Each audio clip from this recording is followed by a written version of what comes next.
County Transit. Sorry. Okay. I'm going to continue. Let's continue. All right. So Executive Director of the Sonoma County Transportation Authority, Suzanne Smith, has led this august organization since its inception in 2004. Pretty good hire, don't you guys think? SCTA was created to deal with the Measure M sales tax revenues and expenditures, and Suzanne and her team have done so admirably.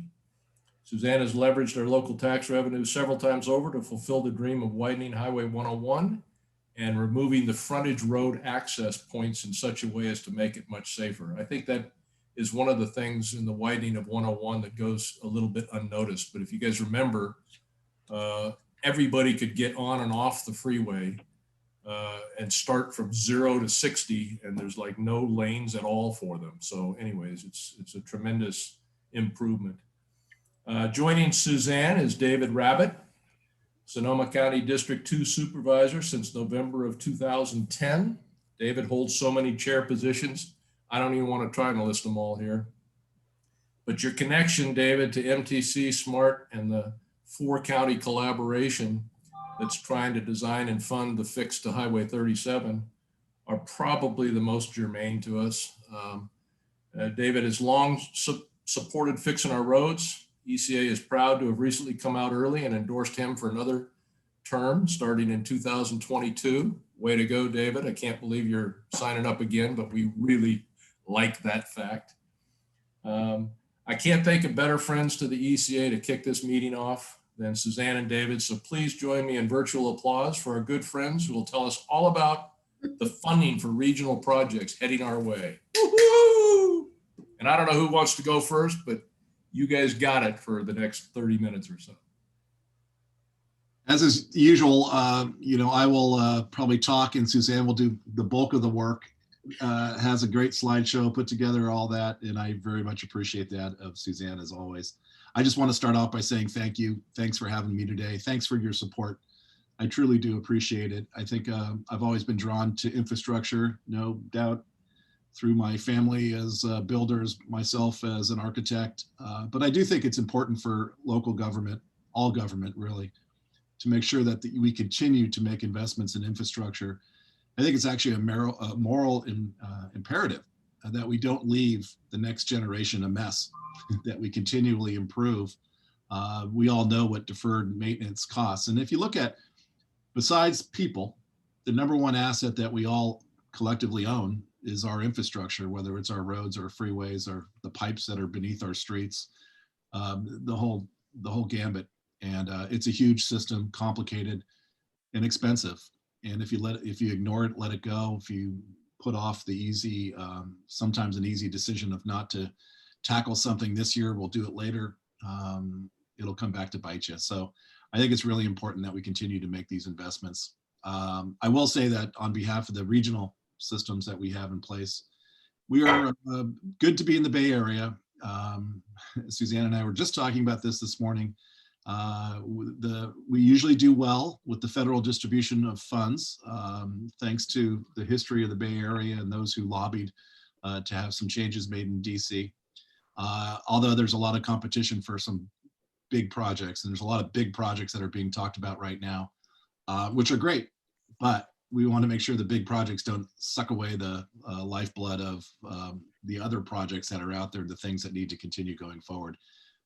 So it's an exciting time, I think, to continue to make these investments. And I know Suzanne has a slideshow. You want to just start off, Suzanne? And Sure. Yeah, I just want to add my thanks to this group for always supporting the work that we do and sending John to our Citizens Advisory Committee meetings. He does a great job there representing you. And so I've got a PowerPoint I will share with you guys just to talk about some of the work that we see upcoming. Now, if I do that, does that look normal? Okay, guys.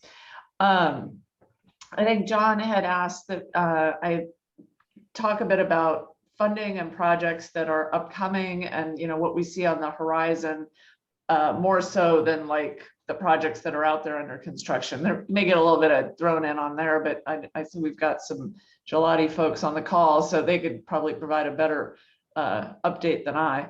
But there's actually, it's a very interesting time right now, honestly, aside from the pandemic, but just the economics of government right now are, and actually just the economics of this country in general are baffling me. I'm just going to say it. I'm no economist, but they're still baffling me, that our sales tax revenue is doing just fine. We manage a sales tax, right? A quarter-cent sales tax that thanks to you all in your support. But when the pandemic hit, we made, it dropped precipitously, and we thought, oh, this is going to be pretty jarring for several years.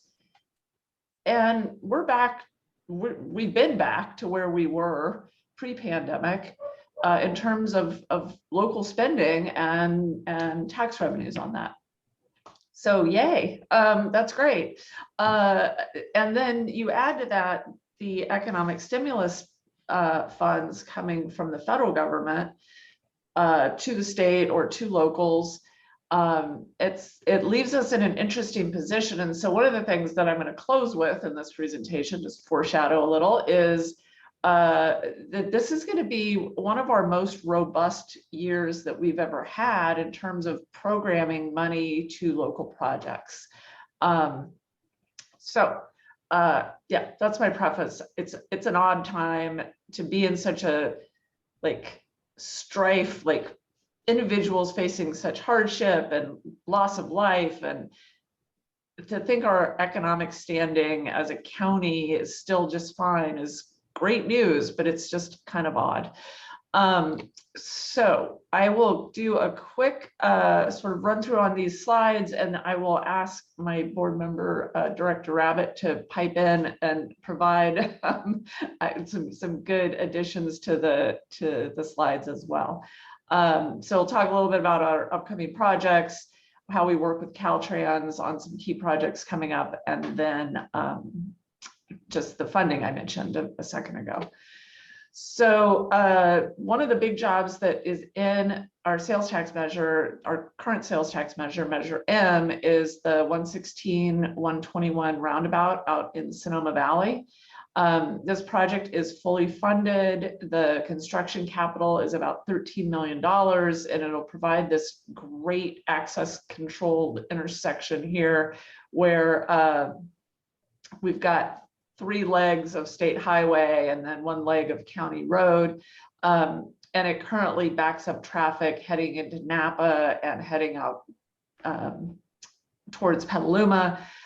It's a nightmare, especially on weekends. So we're really excited that our local measure money is being matched by state funds through the State Highway Operation and Protection Program for the capital to complete the construction. The right-of-way acquisition is the sort of driving factor for getting the project out to construction. As you can see, it does require quite a bit of right-of-way. That's a park and ride lot over here that used to be over here. And so that job will go to construction in 2023. So my guess it'll go out to bid in early 2023. But it's a pretty exciting job.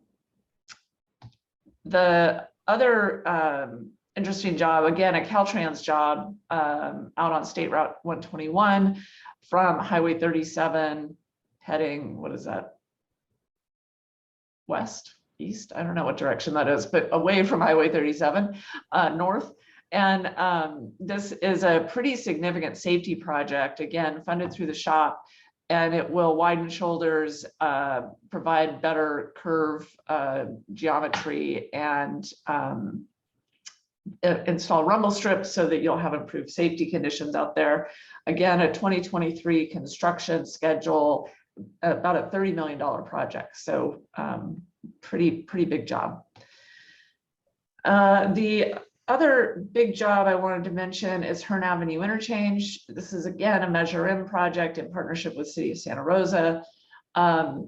Santa Rosa is trying so hard to get the matching funds for this. They've applied for federal grants and state grants, and they've just not made the cut. And it's a little bit of timing, I think, unfortunately, but they're going to try a couple more rounds, and they've made some adjustments to the project so that there's clarity in their grant applications about the bike and pedestrian access.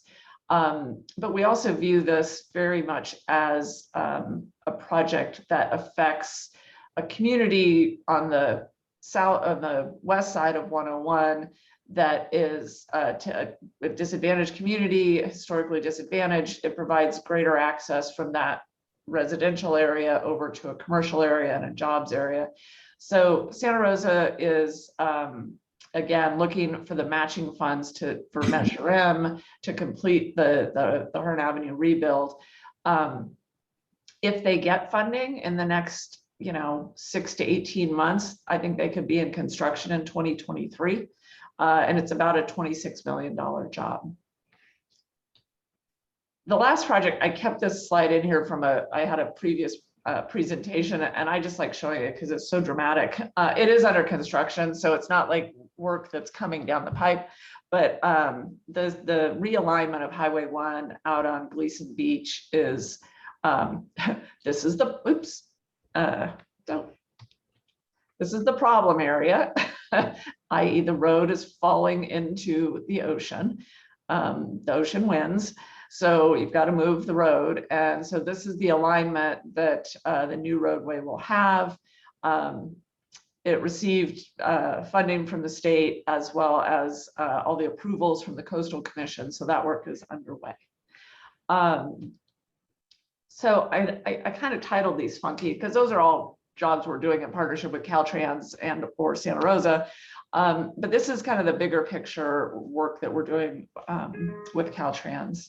Hold on. The State Highway Operation Protection Program is the big state pot of money. You guys are probably all familiar with it, where they do all their maintenance and operations work and bridges, like it's all the things that aren't capacity increasing.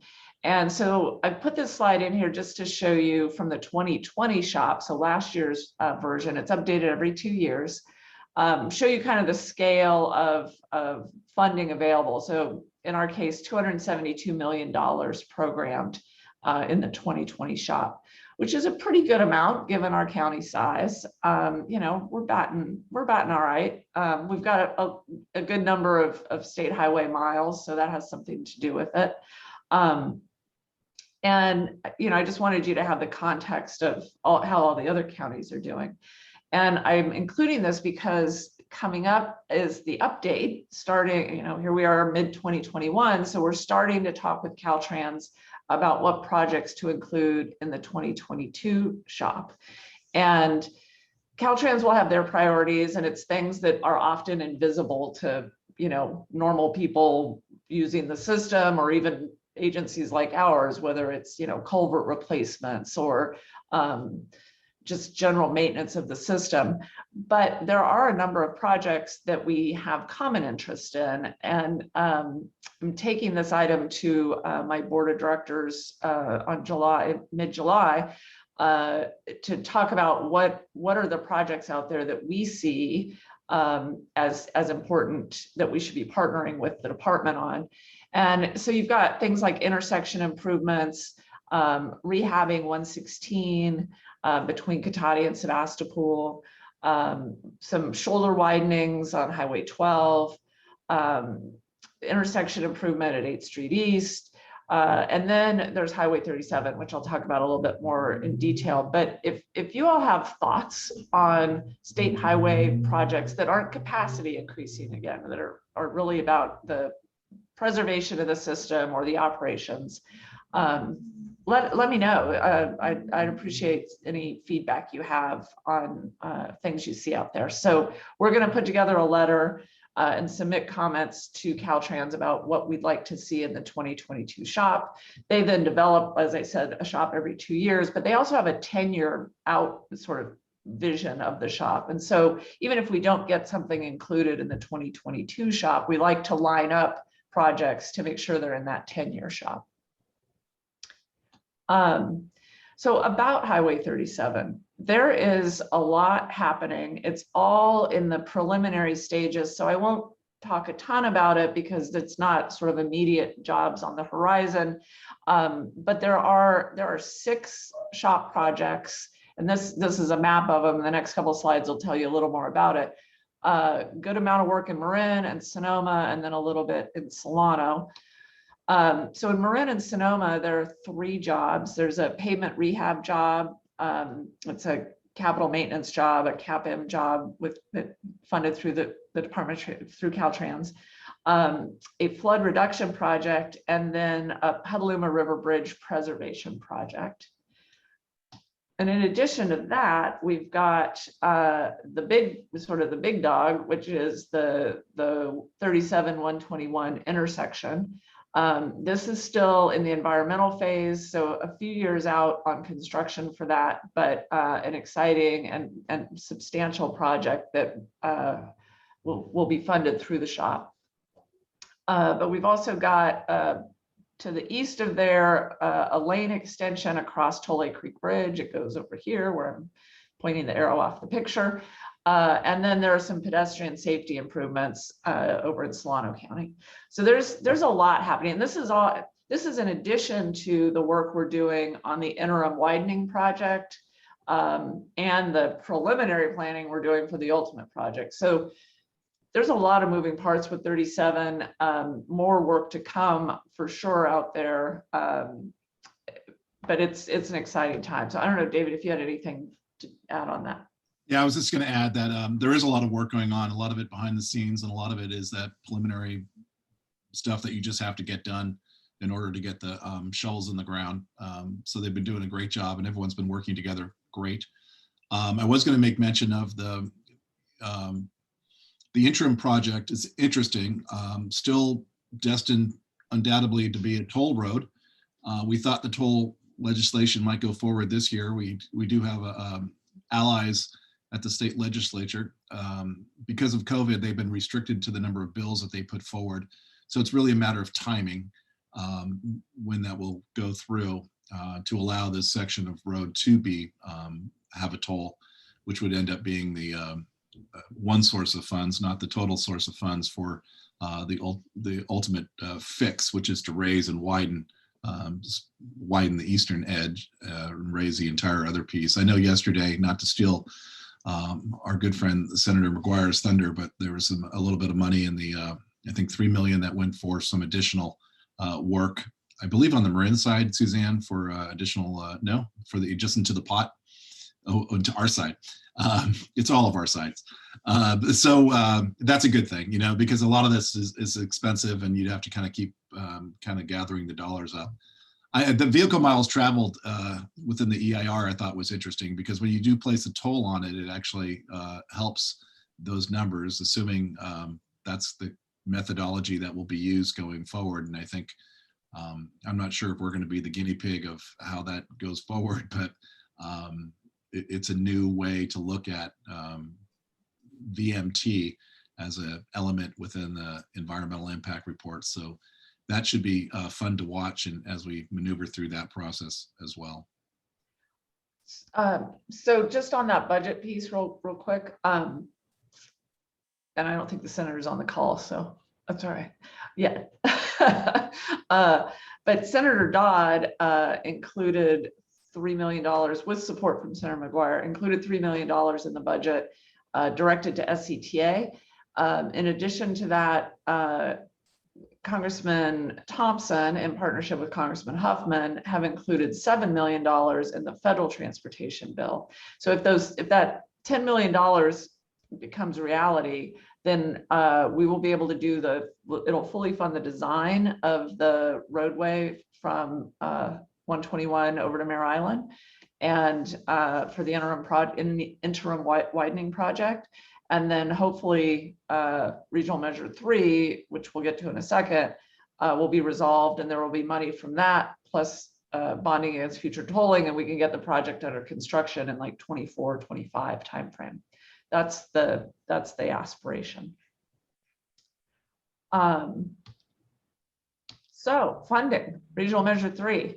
This is the bridge toll measure that was approved by voters a couple of years ago, adding to the bridge tolls to the cost of crossing the bridges. And it included an expenditure plan that Sonoma was included in for the first time. The previous regional measures, we had some tangential sort of inclusion with SMART getting some funds, but we had nothing directly. This time around, Marin Sonoma Narrows got 120 million, Highway 37 got 100 million. SMART got 30 million for service to Windsor. There's 20 million that Sonoma County gets for access to transit. And then there's some competitive funds as well. That's all good news until litigation, which has held up the money being distributed. It's held it up in court, and it's now waiting a hearing in the California Supreme Court. MTC has successful defended against the lawsuit at the Superior Court and the Appellate Court levels, but the what are they called? Jarvis-Gann group has taken the matter to the Supreme Court. So I don't know if MTC Commissioner Rabbitt has any further insight on that, but we are eagerly awaiting the positive resolution of that. Yeah, no, I just say we're all optimistic. Of course, not quite sure why the state Supreme Court wanted to take it up, since it seemed to be a pretty definitive ruling in the lower courts and the appeal court. It really has to do whether or not it's a tax or a fee. Is a toll on a bridge a tax, or is it a fee for use? MTC's BATA point of view is that it's a fee for use. And I don't know, for me, it seems pretty logical in that regard. But perhaps the Supreme Court, by taking it up, wants to put it to rest once and for all. I'm hoping that's the case.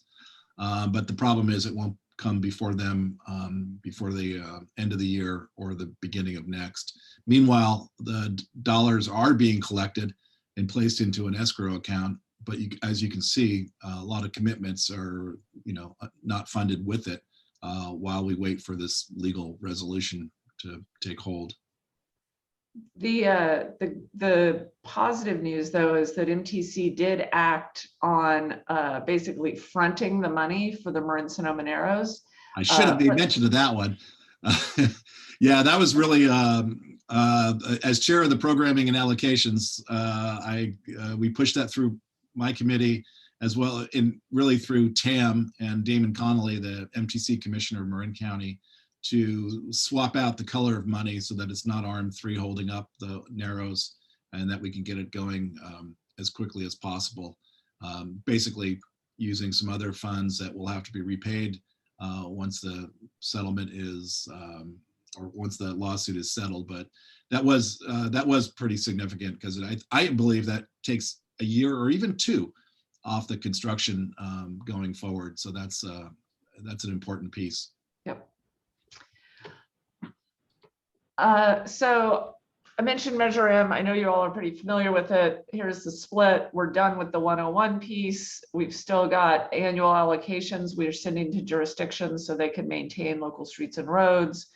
Hearn Avenue falls under this LSP category, and there may be a couple more projects still that we can squeeze out of there. The bike ped program is pretty much fully completed, and then we give annual allocations to the bus operators. So really, Measure M is definitely winding down. But the good news is voters saw fit to approve the Go Sonoma Act. So I just wanted to remind you that we've doubled the amount basically that will go to maintaining local roads. The move traffic and improve safety category is for infrastructure projects that are multimodal. So it could be roadway and bike. It could include transit pullouts, could be a variety of things. And then we've got the funding, the allocations that'll go to transit, and then a competitive program for bikeways and pathways. So that's coming up. The timing on this, just as a reminder, Measure M started in 2005. Technically, it was approved in 2004. It expires in March of 2025. That's when the Go Sonoma Act goes into effect. So we've got this kind of period of time where we know we've got new revenue coming, but it hasn't started accruing yet, so we can't start spending it, but we can start getting things ready. And so that's the mode we're in right now, is working with our local project sponsors about starting to think how they want to apply for funds within the next couple of years. Which gets me to the funding opportunities I mentioned at the top of this, this is a unique year. So we're trying to put together basically a 5-year funding strategy where we're going to have over 70 million in funding available to us through various types of sources. And we can use those funds to hopefully leverage additional funding sources. So here's what we see on the horizon in terms of state, federal, and local money that will be overseen by SCTA. So there's other money that flows into public works departments and through other jurisdictions, like the county's general fund contribution to local streets and roads. That's not part of this. This is money that flows through SCTA one way or another. And so you've got this, lots of acronyms is what you've got. You've got the One Bay Area Grant. This is federal funds that come through MTC. They'll do a call for projects probably at the end of this year. And we think our share of that will be about $25 million. The STIP is the State Transportation Improvement Program, which for decades we have committed to Highway 101. This is the first STIP cycle where we don't have that sort of, I don't know, internal requirement of ourselves that we can expend that on other types of projects. There's a little bit of federal money from the COVID relief package, the CRISA package, that'll add another 2.5 million. Then you've got local partnership program funds. This is money that we get from the state because we have our local sales tax. Normally it's about $500,000 a year. But because we passed a new sales tax measure, we get $5 million. So yay, direct payment for passing the sales tax. So that is really great news. And then Transportation Development Act Article 3 funds. These are primarily active transportation, so bikeway or pathway funds that we do annually. This is a 5-year total we get for that. And then the Transportation Fund for Clean Air. That's a vehicle registration fee money that we get annually. So this is, again, a 5-year figure for that. Then you'll see we're starting to talk about the Go Sonoma money. So this is 2 years of the competitive money for roadway projects or bike projects. And then we manage a regional mitigation fee that is collected from the city of Rohnert Park for the development that the housing development they do there. And we expect about 4.8 million from that. It has a few more constraints on it in terms of where the money can be spent. But overall, we're looking at definitely north of $70 million. And so our aspiration is to do a call for projects that isn't specific to each pot of money, but a call for projects, get the priority projects from the jurisdictions, and then figure out which pot of money we should put them in, or multiple pots of money should be dedicated to them. In addition to that, though, there are other state and regional programs that we might be able to leverage with those funds. So there's additional programs from the state through the SB1. There's active transportation program funds that are allocated annually. There's highway safety improvement program funds. There's the SHOP that we've talked about earlier, Regional Measure 3, and then there may also be some other federal grants. And who knows, there could be additional COVID relief from the federal level or stimulus. The state budget one-time funds, like the 3 million I mentioned, are an interesting opportunity. And then we also have this agreement that we're party to this agreement with the Grayton Casino, with the Federated Indians, the Grayton Rancheria, for a portion of funds. So we've seen a small amount of those funds, waterfall is the term used, down to our level, but hopefully there will be more. And so just, If I could just add on that, Suzanne, on the Grayton funds, because we just went through that in the budget cycle. There's a number of different funds within there, and you're right. It's a complicated system, but it has to do with how well the casino does, means how far the waterfall falls. But we do have some pavement impacts, neighborhood impacts, and I think we're paving a street or two in the vicinity of the casino, and it has concentric circles around that, around the facility, and that was part of what was negotiated with the compact and the agreement with the county way back when. So it does add some additional dollars, and I'm not sure if Johannes will expand upon that, but that's a good thing because it increases the overall amount of pot of money available for our pavement preservation program, as well as the, Wilfred or whatever they call it on that side now, getting to the front door of the casino, obviously a big project. I think that was a $10 million project, if I remember at the time, going forward. So our next steps then are to do the call for project I mentioned. We'll do that later this year, and work with our partners on trying to get that 70 million leveraged into an even larger number. And then I wanted to close with, so how do we figure out what these projects are? We have our comprehensive transportation plan that is has been updated, the draft of which was presented to the Citizens Advisory Committee yesterday. It'll go to our board in July. This pie chart just shows you, so the comprehensive transportation plan is like our policy document, but it also includes our project list. And so we work with all of the jurisdictions on what their projects are. This pie chart shows you we've got about a 50% transit, 40% roadway, 10% bike, sort of split in terms of the projects in our plan.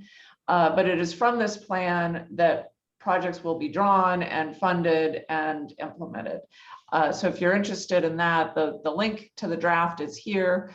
And it's, it's projects varying sizes and scale. So it's the policy and guidance document that we use the most. And with that, I will close, and I will definitely provide this presentation to Mary, and happy to take questions.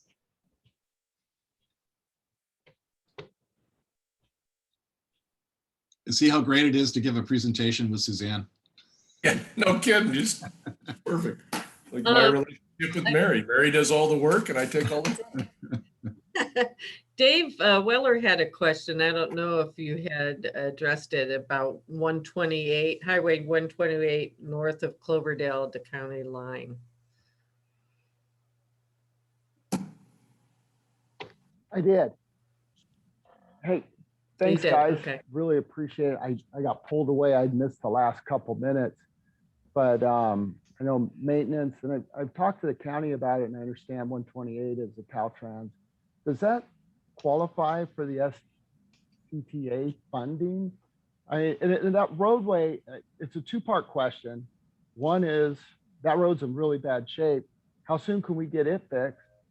But when you drive north of Cloverdale and you get to the Mendocino County line, all of a sudden it's great pavement all the way into Boonville. So is there different criterias? Are we just talking Sonoma County versus Mendocino County? How did they get 128 done and we don't on our side? And it's a safety concern. That's a pretty narrow road. I drive it a lot. Thank you. Sure. So I will check and see if we can get something. I see if they have anything planned for paving of 128. So you're saying 128 north of Cloverdale, right? That's the piece you're talking about? Correct. Okay. I will check. And for better or for worse, everything north of us is in a different Caltrans district. So they get a different pot of shop money. So it's not, the money doesn't come through SCTA at all for paving of the state highway. It comes through the State Highway Operations and Protection Program. And so our Caltrans district is the 9 Bay Area counties. And so we submit projects of interest to us. So I'm glad to hear of that as a suggestion, and I will definitely flag it. Got about 7 or 8 more minutes, so I'll just remind people that if they do have questions and they don't want to say them out loud themselves, you can put it on chat, and I'll pick that up and ask the questions for you as well. I had one quick comment, and that is I just shout out to Mark Soylan for joining the Citizens Action Committee for SCTA. I mean, those meetings are long and full of information, and bravo, Mark, for stepping up and getting involved with those as well. Thank you, Suzanne, for the shout out. Saw some social media on digging up. And my pleasure to serve there. Thank you. I saw some social media recently on digging up. Mark has been to 2 meetings and he hasn't left yet, so we're really happy. I know, go figure. And last night was like till 6. I just saw some social media comments about digging up the newly repaved 101. And I think it was north of Hopland or something. Does you guys have any information about that? Maybe. I saw that too. And perhaps you guys can tell me, because it seemed like that was some drainage work. Yeah. And I'm not familiar enough to know when they designed. I remember watching the work, and maybe our gelati friends or someone else can tell us how they actually determine where those catch basins are going to go. Do they put them in after the fact? Because it seems like they're irregularly spaced, and sometimes you'll have a series of them in a short period of time. And do you pick those up? Because I'm wondering if that was the same thing that was happening up north.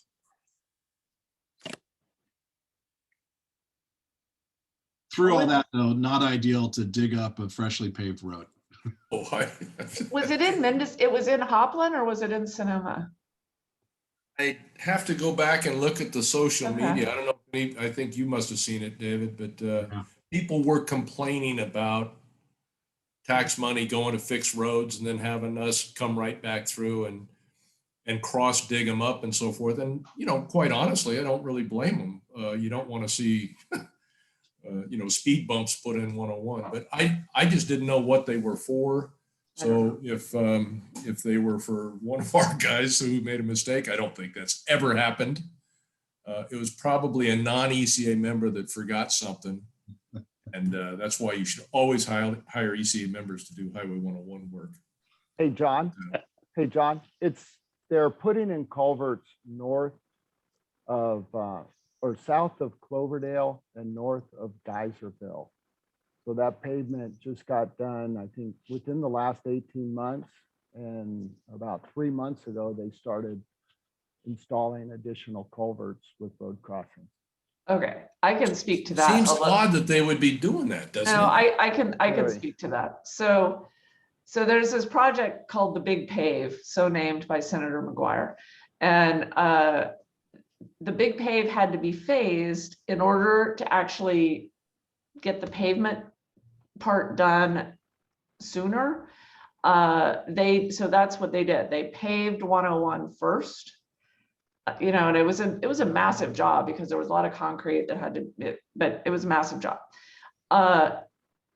They then had the time to do the environmental and right-of-way work they needed to do the drainage and ramp work and get that designed. And so that got put out as a separate job.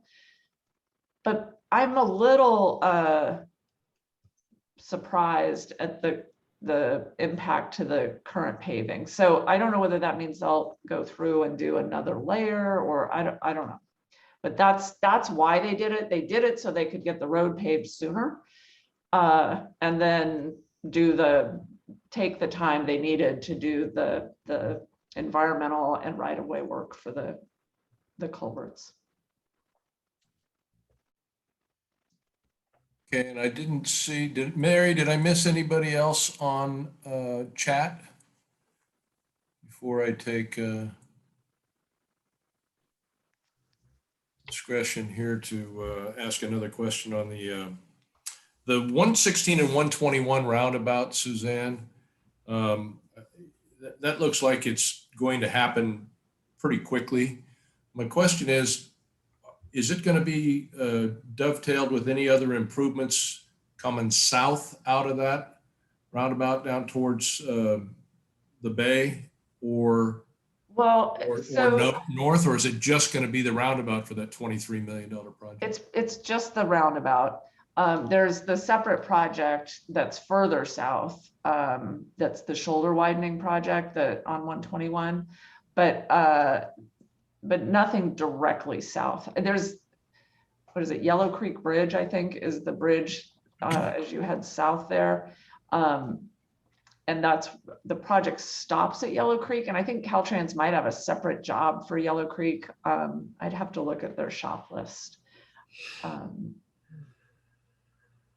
But the roundabout itself is just that job is pretty distinct. Thank you. I know on Highway 37, Suzanne and David, we've been talking about this for about a decade. At least I have been participating for about a decade. And it started out with a private group that was going to come in and elevate the roadway and so forth. I think it was, I can't remember the name of the company, but are they now completely gone? And the second part of this question is, what is the preferred design to improve the junction there at Sears or Sonoma Raceway? There isn't one yet. So it's still going through the CEQA process and looking at alternatives. Initially, we thought that would be a roundabout, but there's concern about the capacity and ability to do a big enough roundabout there and make it effective and have people know how to use it. So they're looking at trying to do a continuous flow lane that would go eastbound so that you don't have that traffic stacking up, but you still allow for movements to turn left to Sonoma Valley if you're heading east. And then you still have to allow for that left turn movement coming from 121 over to eastbound. So trying to figure out how to, what the best alignment and intersection will be there. So they're still looking at it through the environmental process.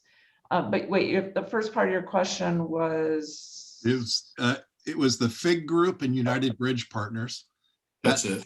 That got awfully quiet when one of their bridges fell down in Florida, that pedestrian bridge at Florida International University. I think I heard from them once or twice, maybe since then, but they were looking to place a toll on it, make a certain amount of revenue. It was difficult. It's difficult for a public agency to negotiate those kind of things and not understand, because it's proprietary information until you sign a letter, but you can't sign the letter because you can't have it only be to the one entity and not have it see what the options are. I personally believe that BATA is well able to move in that direction and has the capacity with the other tolling sources that they have with and the bonding capacity and whatnot to make it a successful project. Well, we want to make sure we give our other speakers ample opportunity, but I do want to thank David and Suzanne for doing a great job with a lot of information. And again, a reminder to everybody, this is recorded. We will send you out. If you had like reception problems, I think Mary Valdivia did, and I did a little bit on Suzanne's presentation. We were getting little blips in the ethereal twilight and so forth. But we'll clean all that up and we'll send you guys a link out to everybody that's on this Zoom meeting so that you'll have that. And we very much appreciate you, Suzanne and David. Thank you guys for doing all that you do for the community, not just for ECA members. You guys really are the epitome of what is good about public servants. And so thank you guys. Thanks for joining us today. Thank you very much. If I could take, with your indulgence, just say one thing. The local roads program, which I know Johannes and Supervisor Gore are going to talk about, and Johannes knows that we have his back on the local road program and pavement preservation. And we are actually going to revisit that local program. It's been since 2012, maybe it was 2011, I think the second year in when I was elected. that we did the roads report, which basically said how our roads got to be the way they are, what we should do in a short term and a long term to get them to be in a much better place. Since then, we've paved 433 miles of the 1,368 miles of roads we have in this county, which is nothing to sneeze at. We have more to do, and that's why we need to keep on top of that. Johannes is going to bring back that report, and to make sure that we're keeping up with inflation, that we're keeping up with the job costs that are out there, because we've added vegetation and drainage as we should to make sure that what we're paving is going to last. But you know, first year in office, we were at the county was spending about $2 million a year on pavement, and we just passed in this latest budget cycle a 2-year program worth $40 million. So I hope that you see it out there, that the major roads are in pretty damn good shape in this county. We just have too many of the rural residential roads, the roads that go off and feed a couple different houses, and that skews our numbers a lot. But I just want to say thank you to Johannes, and thank you for all your support on that. That's a huge project here locally that we need to continue to push, reevaluate, and make sure that it has a solid funding stream for years to come. So thanks, John, for that. You bet. Thanks, guys. And I'm pretty sure I haven't talked to the three big gelati players that are on this call and so forth. But I think if you get all these projects out to bid in the next 3 or 4 months and reserve it just for ECA members, they will cut 5% right off the top immediately. Okay. So I'm just going out on a limb and saying that. But at any rate, thank you guys very much. And next we have 4th District Supervisor James Gore is teaming up with the head of Sonoma County Transportation and Public Works, Johannes Hoevertsz, to detail some of the funding that's available for Sonoma County transportation projects. James has been busy helping people deal with one emergency fire recovery after another for the past 4 years.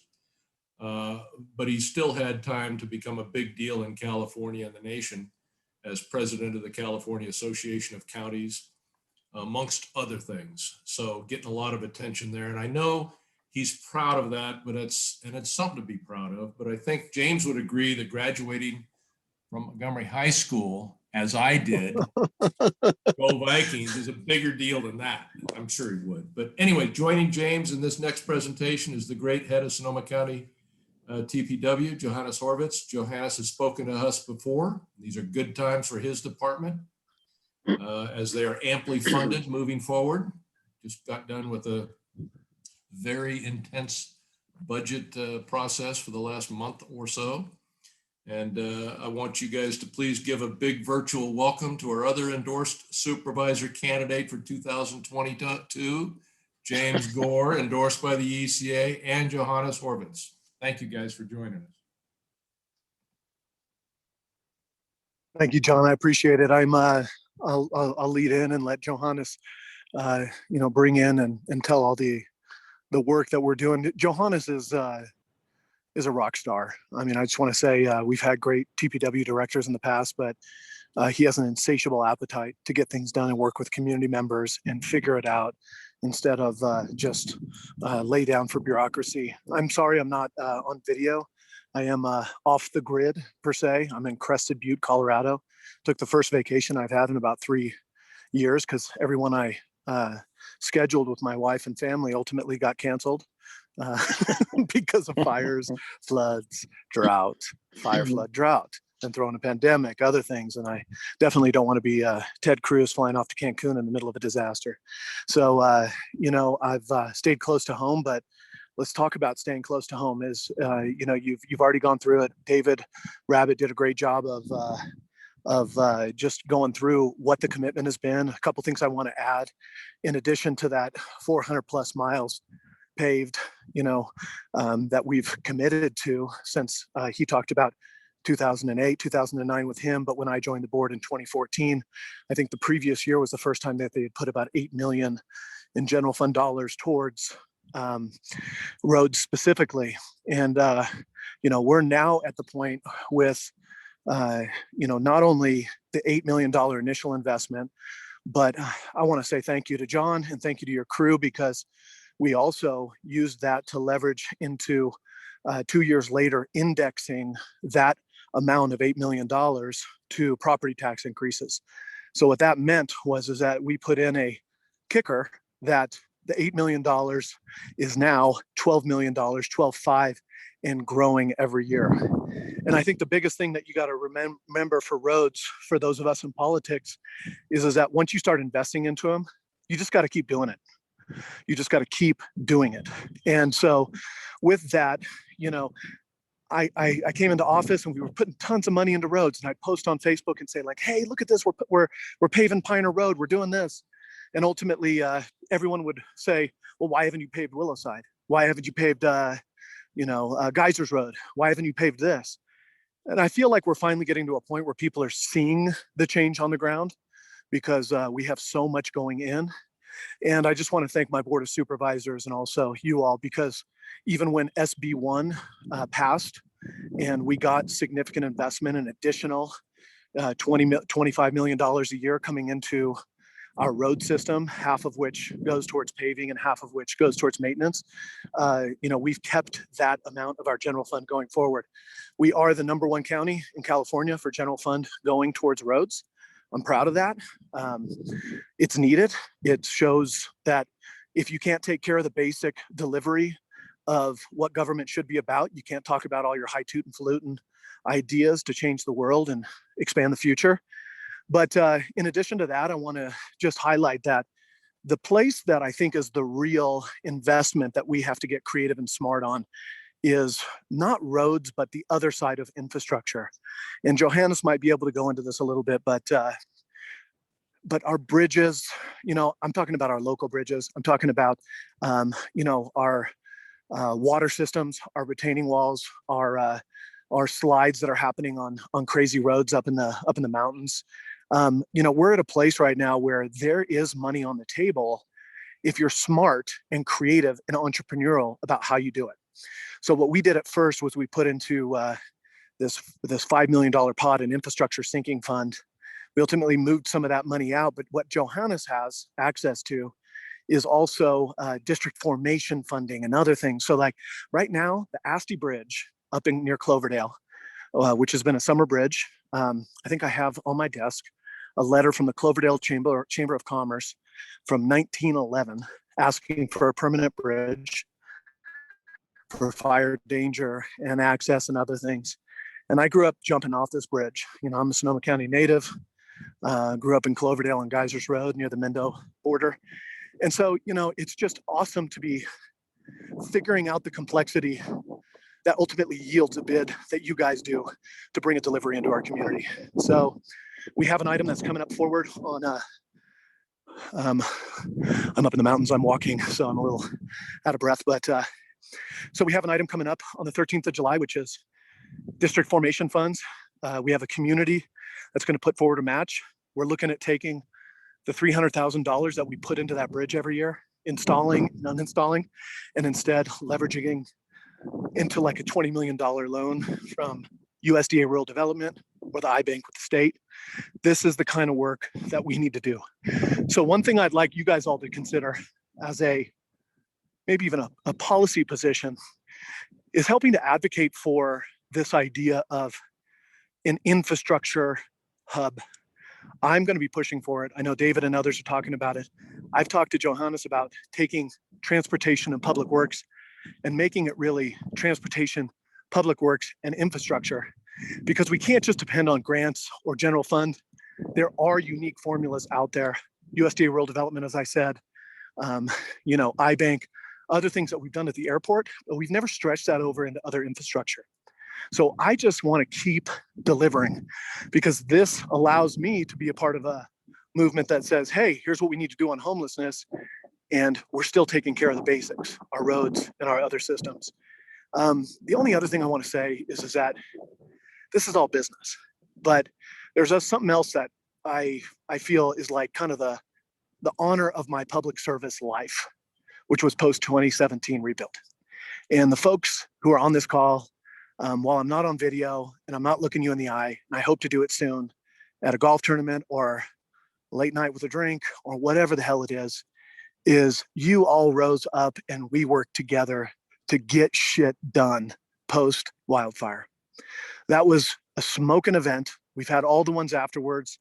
We've definitely had other infrastructure and other things that go through, but getting that public debris removal process steered towards local and you all delivering. And I get the chills when I think about like the teamwork, the conversations we had about sacred sites of your neighbors, what I saw when another contractor, Ashbrit versus ECC and others came in and started to kind of cheapen it, overload trucks, try and get people, pulling people from out of Arizona and putting them in trailers on the side. But that work was amazing. And I want to figure out also with you guys as I go into hopefully my third term in office and just really figure out how to lock that in, right? I don't want to go through the loops again, the hoops, whatever it was. You know, I don't want any more houses to burn in our community. We have a new system of how we manage this. We forecast, we put so much money into like staying ahead, being on our toes instead of our heels. So that basically, as you guys can see, what we do is we evacuate large portions of our population to allow first responders to do what they need to do. And that creates a secondary ripple, right? It means that firefighters and police, sheriffs, they're able to not evacuate people in the middle of chaos and they're able to defend the flank, right? But I also want you guys to think about what is the preparedness, the mitigation world. What are the things that I can apply for through FEMA hazard mitigation program or their, you know, now they call it the BRIC program, Building Resilient Infrastructure and Communities programs. And I want to be putting in applications with you guys, you know, for $1 million or for $20 million for unique things. So I think what that means is that the guy who is going to come and talk right behind me, which is Johannes, I consider him a true leader, is let's build our infrastructure list, not just based on what's the normal infrastructure we want to do, but like what is the thing that really yields resilience. I mean, we're doing shaded fuel breaks, we're trying to cut new dozer lines in the hills, we got veg management money, but we need to make sure you guys are engaged because you're the ones who do the work. And every time we have a stinking fire, there's a bunch of you who say, God, we got 200 bulldozers, but we're not certified with CAL FIRE, right? So we can't get contracting. We got water tenders that are sitting on the sidelines. So the only thing I would just say is as much as what we've done, I could care less. I'd rather focus on what we can do. I mean, all of these successes, seeing the roads paved, seeing, you know, the progress, seeing the money, historic money go under the ground, seeing us kick butt in wildfire response, you know, working together on trying to actualize this new infrastructure deal that's coming out of Washington. You know, Johannes already has been given direction and has done yeoman's work on creating a list, but you guys should see that list too. And we should work together to figure out what our plan is. So it's not just knee jerk. So we've done great work, but let's do greater work. And I'm going to pass it over to Johannes. And I want to thank you guys for your endorsement. It's an honor to work with you. It's an honor to have people who have employees locally, pay them good wages, are proud of their work. I can't tell you how many times on when the paving's happening, people come out and say, hey, you know, Anvil did this, or Gelati did this, or, you know, whatever did this, and they did a great job. And so for me, it's a proud private-public partnership of us not just trying to do it all and instead getting the money out and letting you guys do what you know how to do. So that's it. Thank you. I'll listen into Johannes, and if there's any Q&A, I'll do it, but appreciate your time. Thank you, Supervisor Gore and Supervisor Rabbitt and Suzanne. I can't do what I do without your support. I know that. So, John, I'll give you a quick rundown on what we have done in the last year. First, of course, I want to thank you and the group for your support with SB1 and all the support during the fires and the floods. Since 2017, we have been just working on disaster recovery. Coming out of the 2017, 2018, and 2019, we've been working on design, construction, and I think we have probably delivered consistently over $15 million of projects up to about 2020. In 2020, we figure out we have two things going for us. We have projects that have been designed and we had funding, but we had a pandemic and we needed to figure out how to stimulate the economy. So I worked with the board and they gave me support to put as many projects as we could during the pandemic so we can keep contractors employed and get an infrastructure going. I think last year we dumped over $30 million worth of projects on roads, and we were able to get the airport project, as you guys know, going full board. This is the first time that we did construction management at risk. We work with the then supervisor, Zane, and we use most of local contractors. So I think it was really, really good to get that project going, and we've been having really good success with it. So then we also have 2 bridges. We have 2 bridges going. We have one on Little Waller and one on Boys Boulevard in Sonoma. In addition to that, we continue to design projects and deliver projects. We've done some projects that we hadn't done in the past. When I first got here and talking to Supervisor Rabbitt, I remember we were joking about how many culvert plated we had roads. And we made a commitment. I made a commitment to him. We're going to get rid of all the steel plates over culverts. We got to do it. And I think we put our first contract last year. We're doing our second contract on culvert replacement. I think that next year we will not have one steel plated culvert in the county. And that is a huge success for us. Some of the culverts were taking 2 to 3 years, maybe some 7 years to replace, so we were still plating them. And you know, it just, we don't have that anymore. So that's a huge thing that we're proud of. Our culture had changed to do more vegetation management. We're partnering with non-government organizations, with CAL FIRE, with everyone that we can to do vegetation management. And that has been huge for us. We have grants. We've applied for hazard mitigation grant programs for vegetation management. We're doing a lot of work on that this year. Trinity, Cavedale, Willow Side Road, we're opening that road for emergency vehicle access only. We're trying to open Old Casadero Road for emergency vehicle access. So we're doing a lot of things that we normally wouldn't be thinking of doing, but we're changing the way we work and adapt to existing conditions with the climate. We're also doing some more thermoplastic work. This is the first year that we put out a contract for thermoplastic striping and markings, and that went out. We have Casadero, Old Casadero Road. We got finished with the retaining wall. Casadero Highway, we have now 2 retaining walls, disaster projects, and a full depth reclamation project that we'll be doing this year.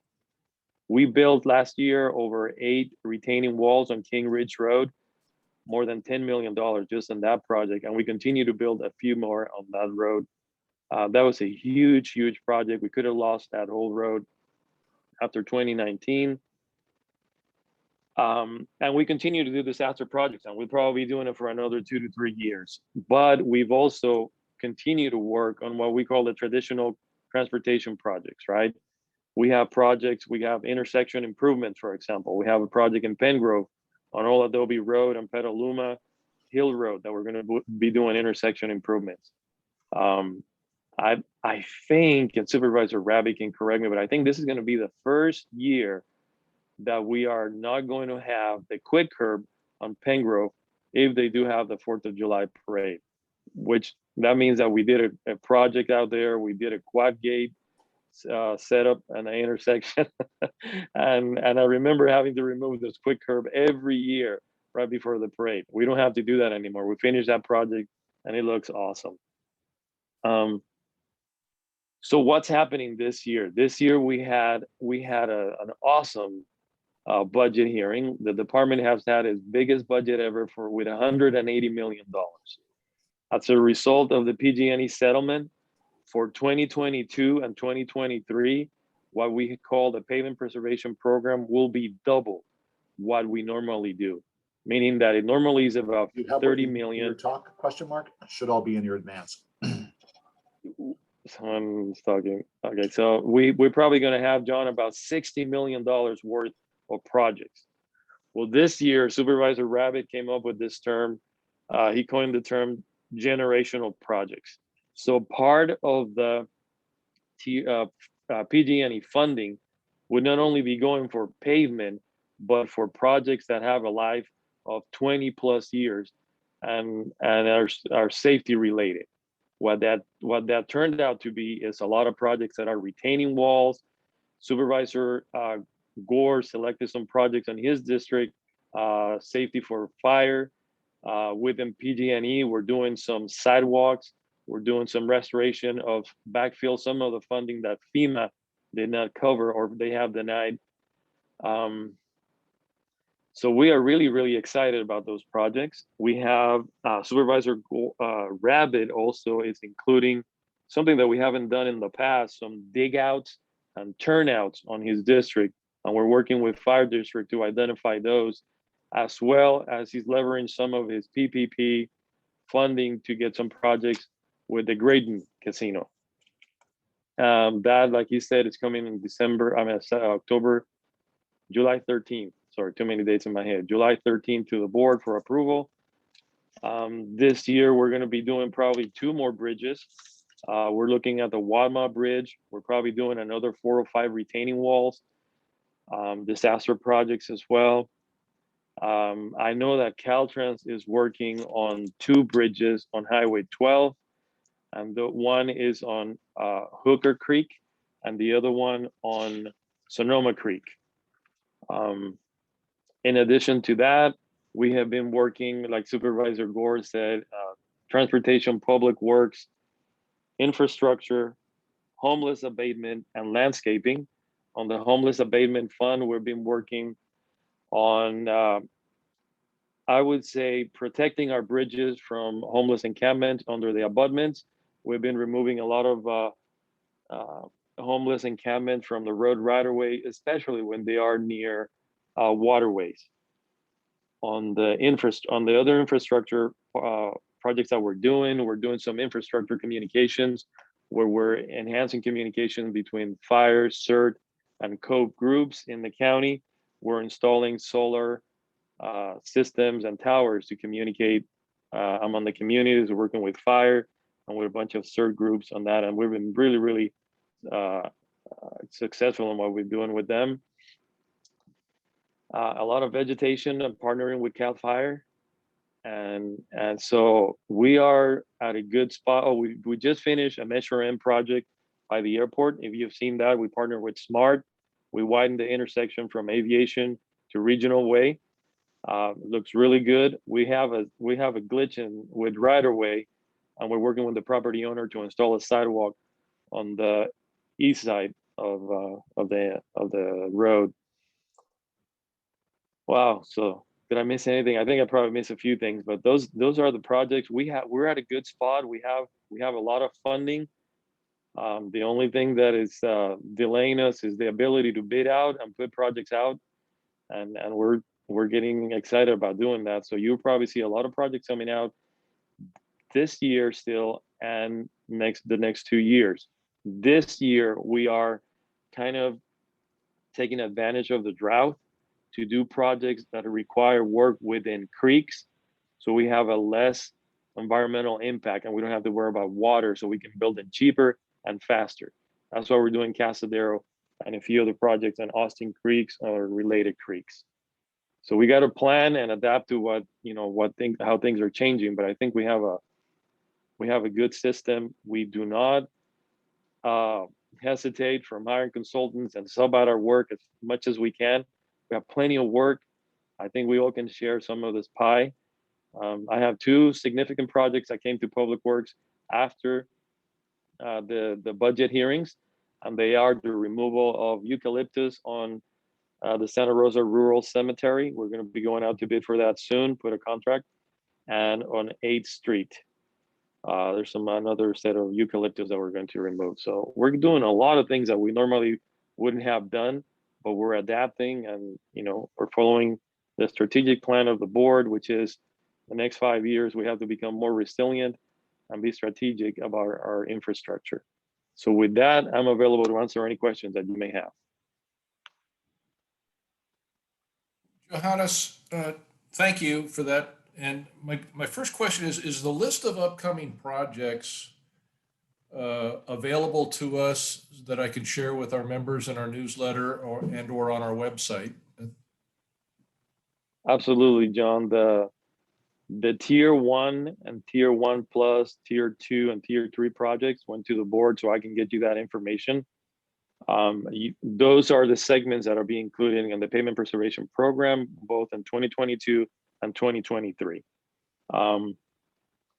We have the bridge projects. I can get that information to you as well. Wadma is one of them. I can't remember the other bridge project, but I can get you that information.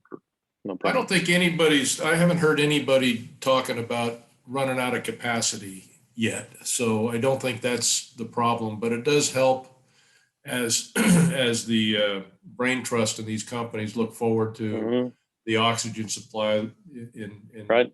2022 and 2023 to plan which ones they really want to go after and so forth and so on. So when we look at these upcoming lists of projects, are the timelines attached to them fairly accurate? In other words, if you say that it's scheduled or slated or ideated to go out to bid in mid 2022, not can we bank on it, but can we depend on that accuracy, or should we fudge it a bit?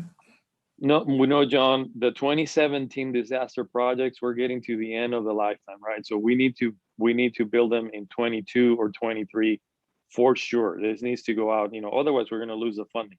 So that is very, we're set on that. The 2019 disaster project, we still have another 2-3 years, but we're trying to get some of them this year. I'll give you an example. West Side Avenue near Hacienda. That's a 2019 disaster. 4 homes slid on that site. We want to get them with that project next year. So we're advancing some of them as we prioritize them. Moscow Road, we want to try to get it done next year as well. So there's a combination of both the 2017 and the 2019, but the urgency, of course, is on the 2017 projects, with some of the 2019 consider around about the same urgency level.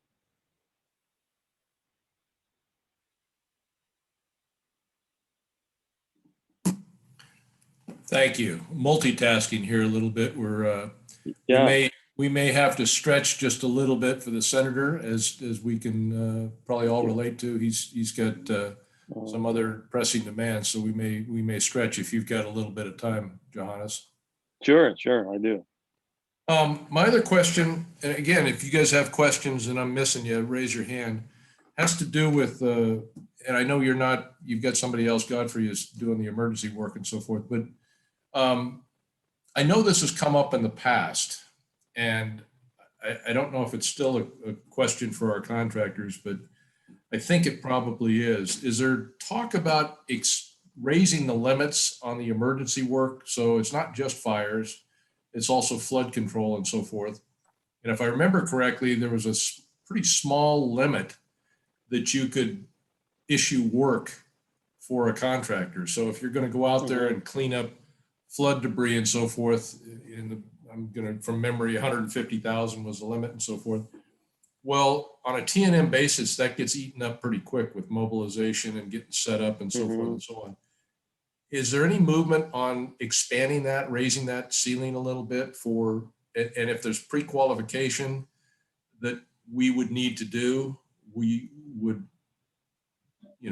welcome that. But Dale, I don't know if you want to pipe in on this or not, but I know you and I have talked about this in the past. And Johannes, Yeah, John, I think that's an excellent question, and we definitely need to work with the board on that. And I'll share to you what we've done so far. Like, for example, if I have a homeless encampment that I need to clear, my authority only goes to $50,000, and that may or may not cover the work, right? So I think we're at a point now where we should be increasing those levels.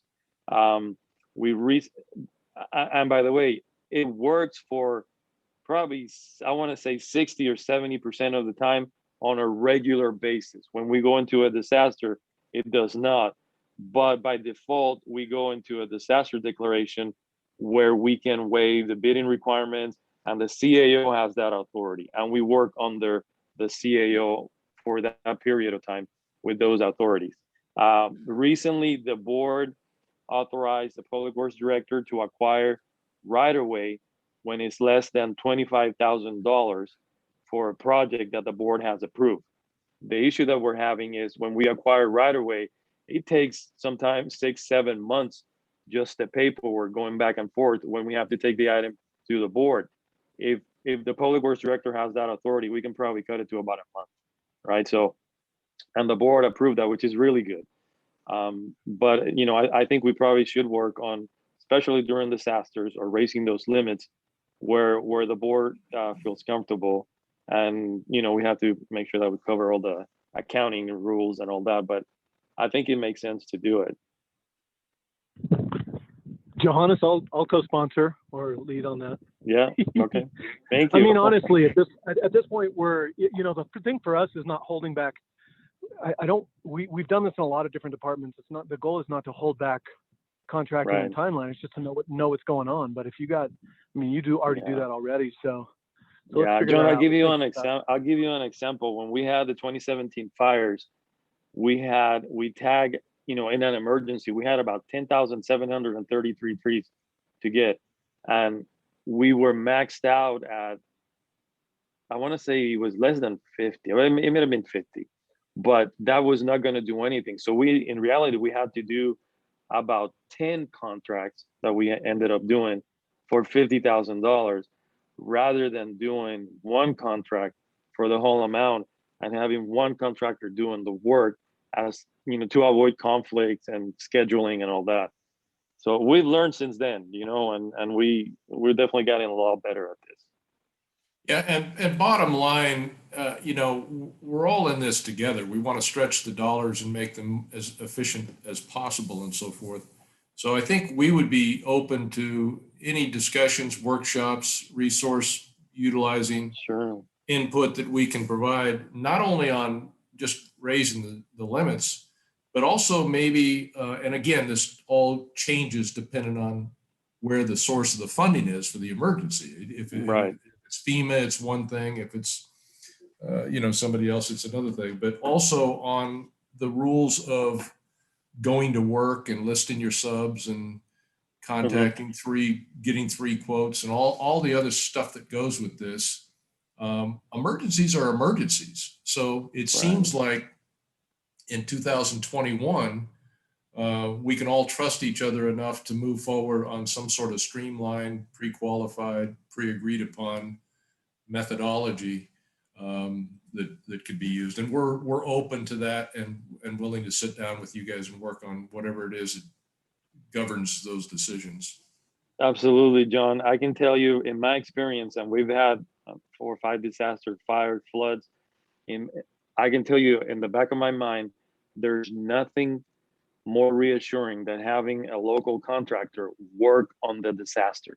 You know, and I can tell you, we work with, these ones are the ones that are sticking in my mind, Parmeter, Gelati, Piazza. If I have a slide anywhere and I need assurance that that road is going to be built, or we're going to pioneer a new road, at least any of those 3 names that I mentioned, we can just call them and close our eyes and they will get it done, because they know the land, they know how things work.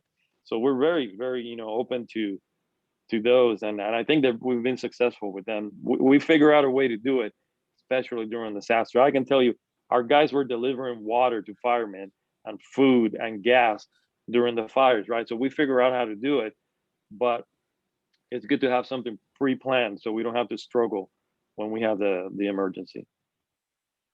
Appreciate that. I mean, some of the, you know, James, you brought up some of the memories from the fires and so forth. I remember Willie posting that they found a wedding ring and so forth. And just, it means as much to the crews working on, when you're local and you're working on your neighbor and your relative and your friends' houses and properties, as it does to, you know, the owners of that property. And so I don't know how you put a dollar attachment to that, how you be fair and so forth, because when the shit hits the fan like it did in 2017, we can't handle it all by ourselves. So we have to bring in outsiders. But in the future, we're far better off having these homeowners and landowners and so forth deal with these local contractors, local truckers, and local folks that care.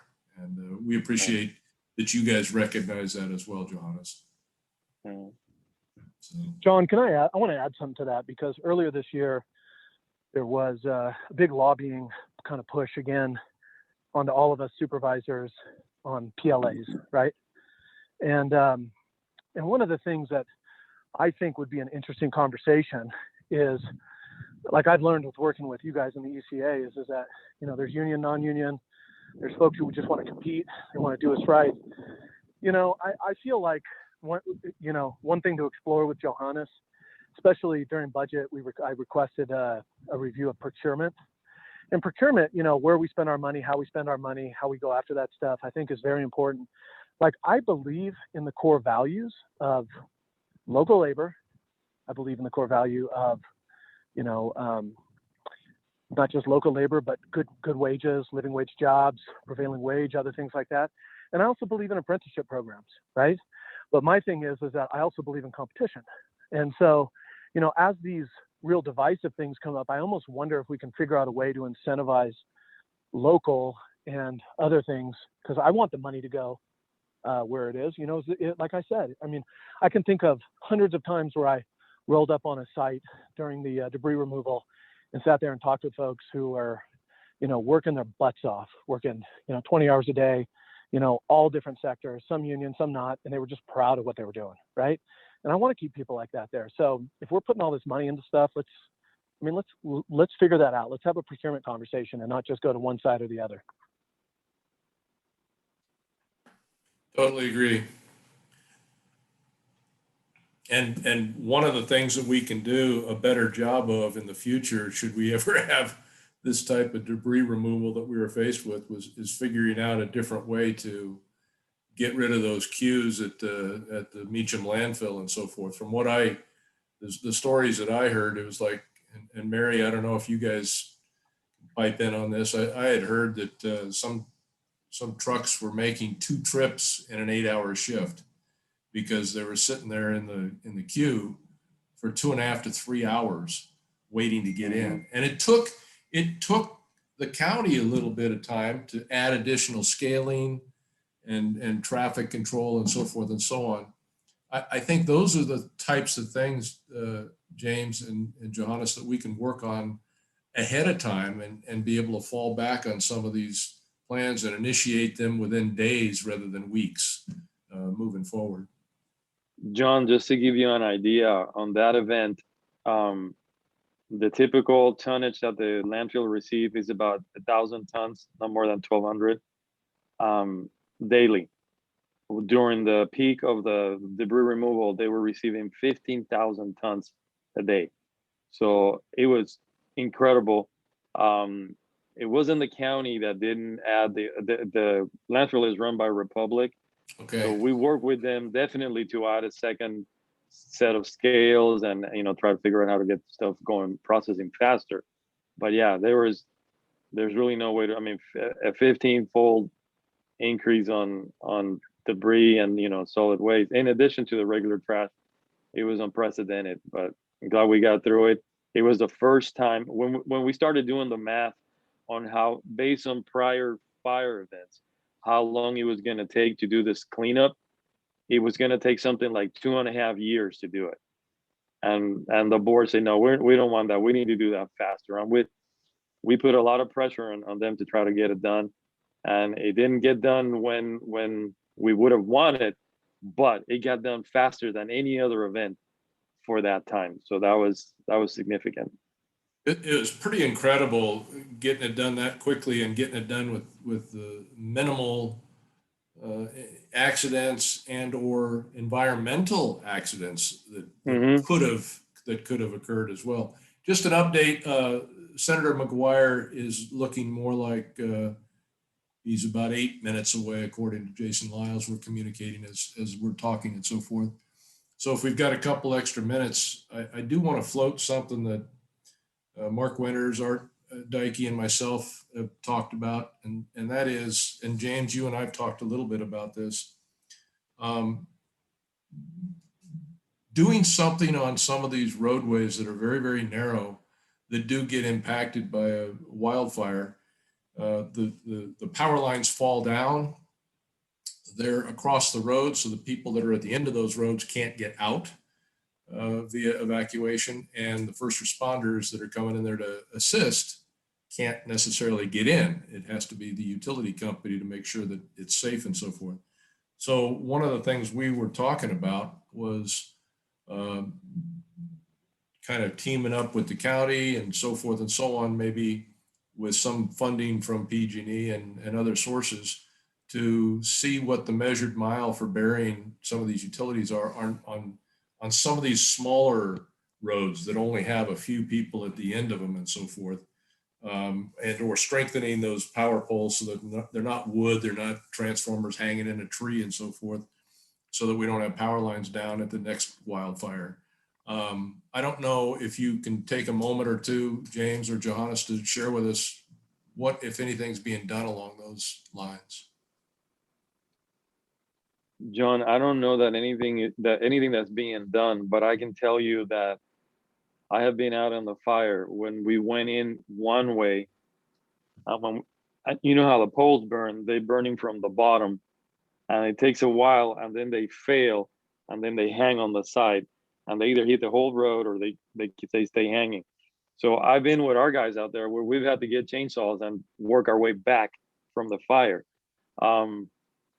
PG&E has been applying some type of retardant to the wood poles.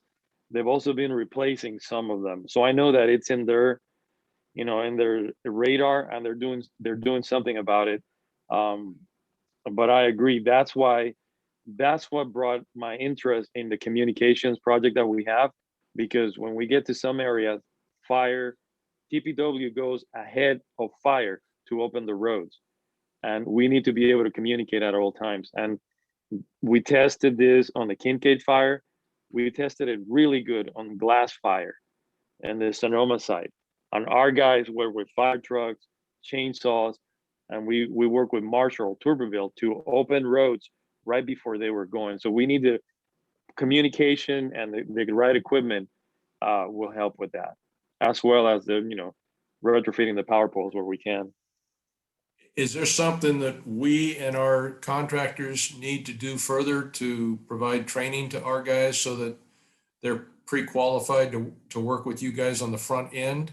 And also, don't forget the water tenders and the water trucks. I mean, when the fires did hit, we had an awful lot of local heroes in the companies here with Right. the ECA that kind of went out on their own. They talked to the boss, and the boss said, yeah, you go grab Jimmy and Billy and head up there.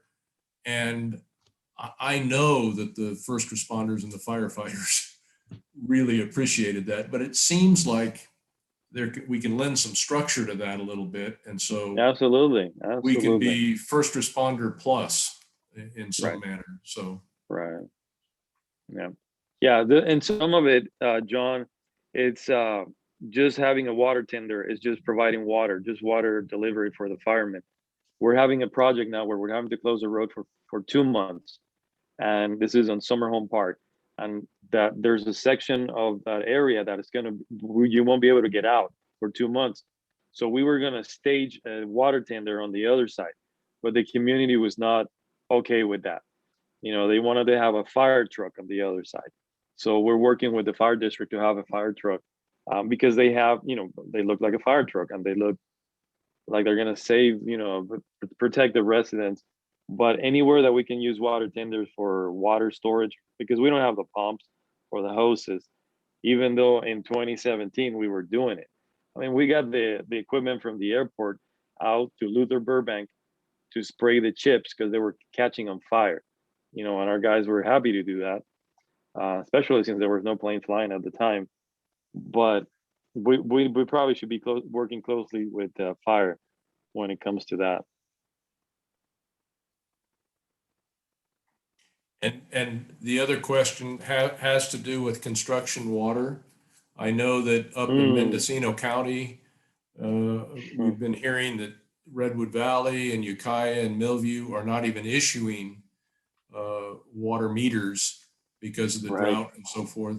I'm not too sure what our creative contractors that are working up there are doing for construction water, But are we in any danger of seeing that on this $60 million worth of work that comes out?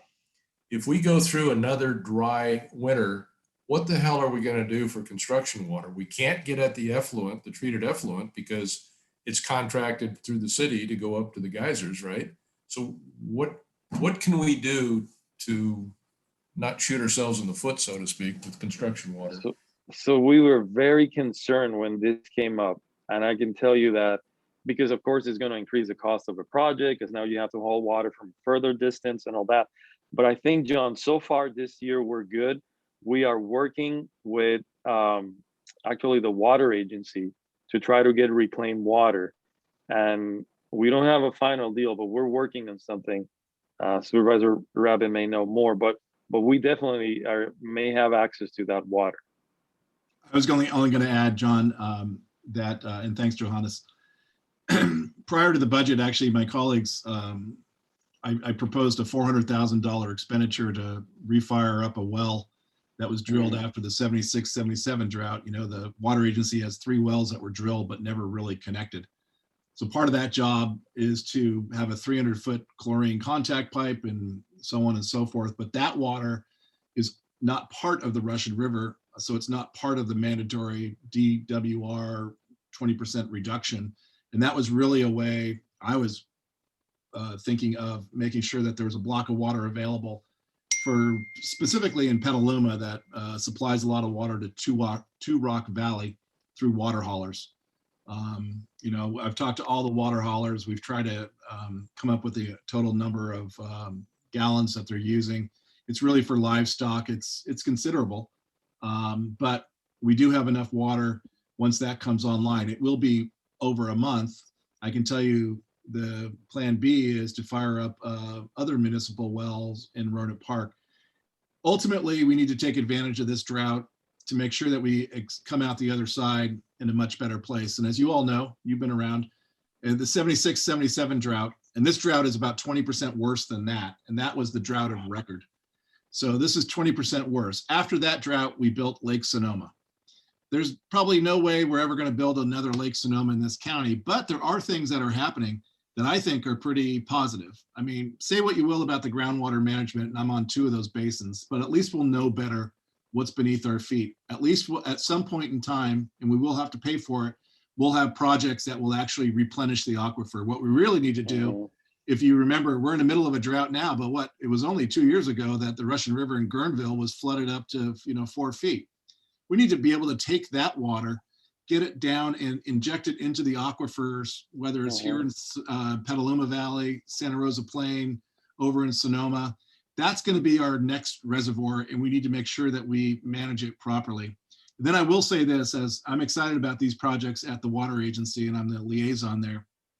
The FIRO project, which is a forecast informed reservoir operations, is updating the rule book on managing reservoirs. You know, we co-manage 2 reservoirs, Lake Mendocino and Lake Sonoma.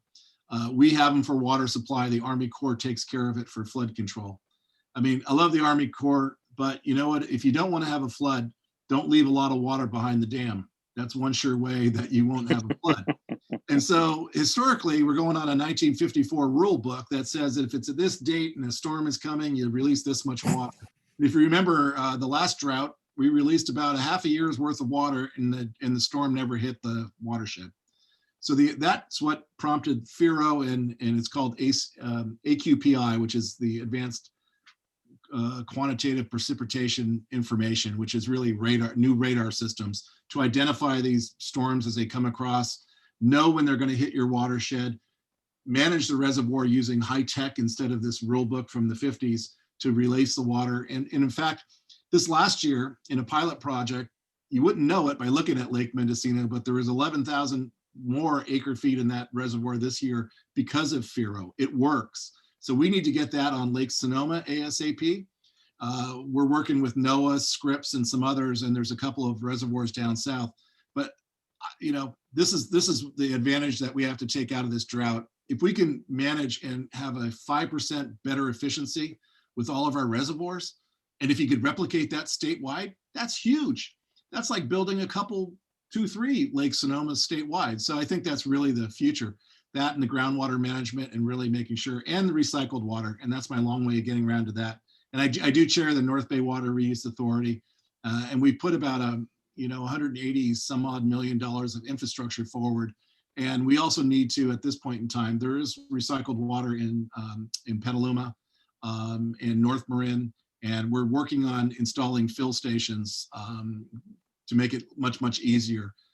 Santa Rosa is a different deal with the geysers, but there's other options available. The only bad side of that is that in times of drought, recycled water also is less available because less water going through the system, so less water coming out the other side. But there's some good things happening in even though it hasn't rained in seemingly years.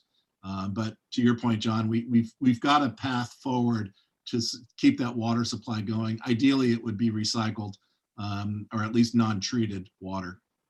Yeah, I think Thanks for Brian letting me chime in. Yeah, no problem. I think Brian and Lisa were in on the meeting that we had earlier this week or last week with Grant Davis. And, I think the easy solution is let's just come up with a huge reservoir site so we can capture all this rainwater and impound it so it doesn't flood the Russian River. And then, geez, glory be, in the summer months, we'd go take that stormwater that we've collected and go recharge the aquifer for it, and we don't have any more drought problems. But there might be a little timeline problem to that. But at least it's being talked about, and I know that Grant did a pilot project over in Sonoma that I think worked out pretty well, and we heard about the well that's getting fired up probably by late August to help out the dairy farmers and the folks out in the Two Rock area and other places with water hauling. Brian, did I misspeak on anything there from your memory? But we know the Sonoma County Water Agency is working closely with you guys as well. And so we very much appreciate that. If you guys can hang on, we have a surprise person coming on here. He's shaking his head, but McGuire is locked up tight in some negotiations of some sort at a committee level, hopefully getting us some more money, right, Jason? But, That's exactly what he's doing. I'll tell you, a year ago, we were looking at a $54 billion deficit, and we were trying to take out the pencil and figure out where the hell to cut. And now we're looking at a 70 some odd plus $1 billion surplus. I'm not sure which is harder, to be honest, as far as the amount of work goes. It's crazy. No doubt it's a great position to be in. No doubt we're going to be able to resolve a lot of the issues that you guys are just now talking about.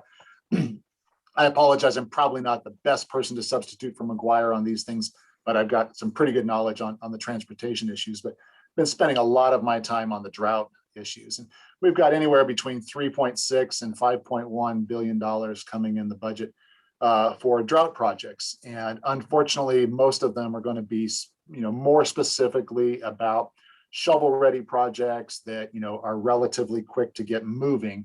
And that doesn't include, the Sites Reservoir or these other big reservoir upstream projects that you're talking about that would be critical. And, as we move forward into climate change and further droughts, we would need.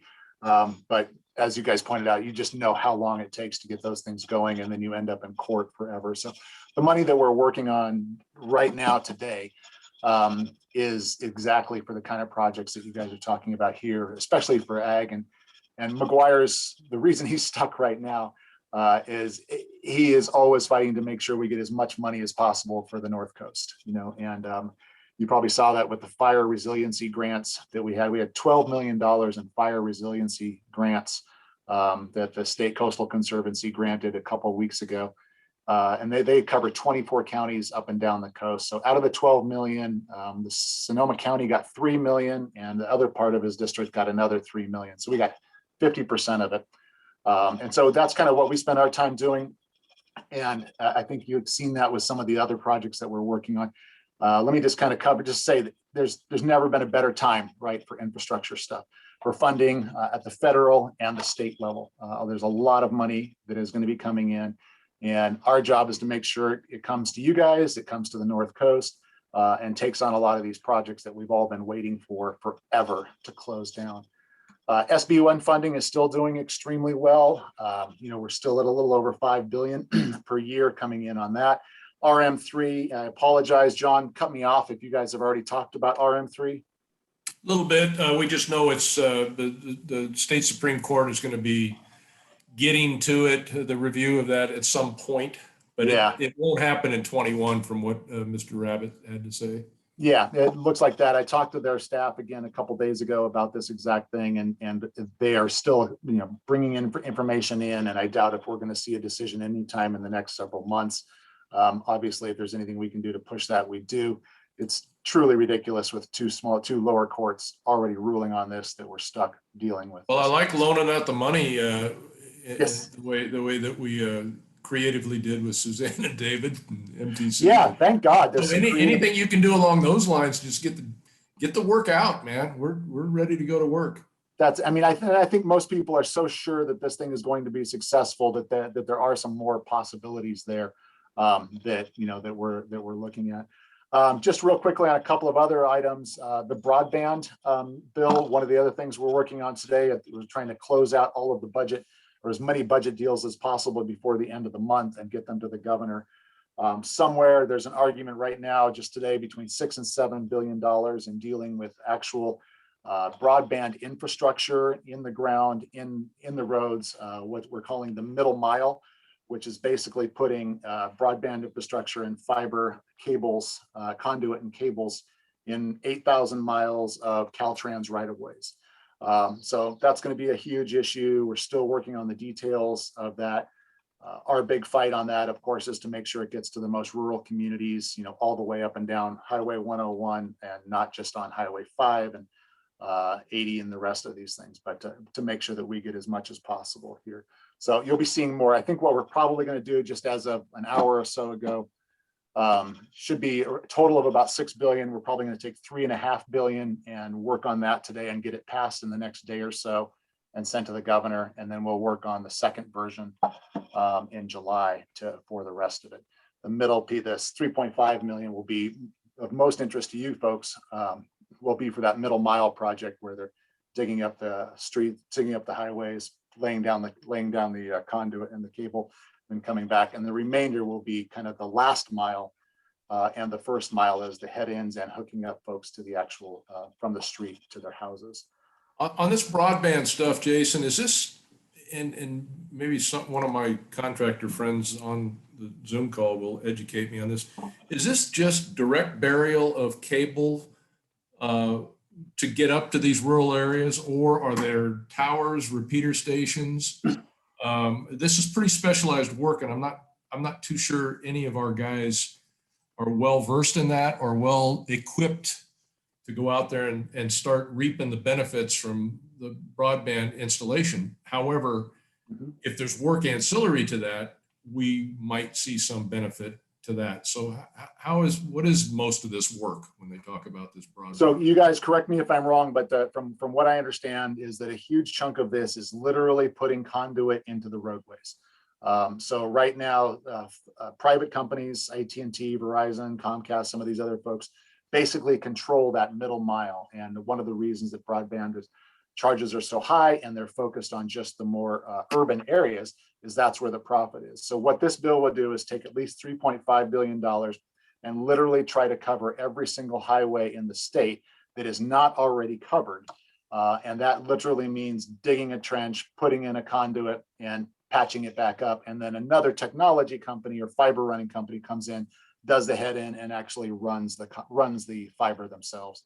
But love to hear from your folks on that, if that's your understanding of how that usually works. Dustin, do you guys do any of that? I don't know if you're still on. I see your names up there, or Dale, or yeah, I'm on. We do a little bit of that with the conduits, and would be definitely willing to take a look at that and would be interested. Would the prime contractor on stuff like that be an AT&T, a Comcast, a Verizon, or would it be a different contractor that maybe we don't even know about? Or- You literally have your finger on the question we're trying to solve right now is who is going to be the prime contractor. Okay. The original idea, please don't kill me, and this didn't last long, was for Caltrans to be, starting this thing on and overseeing it. I don't think anybody believes that the state should be in charge of another big technology effort at this point. And so figuring out who is going to oversee the engineering on it and get the contracts done. And then it will actually be overseen by the state. So it will be in competition with AT&T, Comcast, and some of these other folks. So that there's a lot of opposition to it from that point. But I think that's a done deal that the middle mile is going to be done for this 3.5 billion. But because Comcast is one of our ECA members, we're rooting for them. Okay, well, they're okay. Don't worry. They're not going to get hurt. Okay. They Okay, are the good. ones that are, honestly, I mean, I'd like to hear from them, but I think AT&T seems to be the most opposed. Verizon is sort of working with us, and Comcast is still trying to get some effort in there so that they benefit. All of them are going to benefit significantly on the last mile part of this project. It's the middle mile. What I always use it, middle mile is like Highway 37. It connects,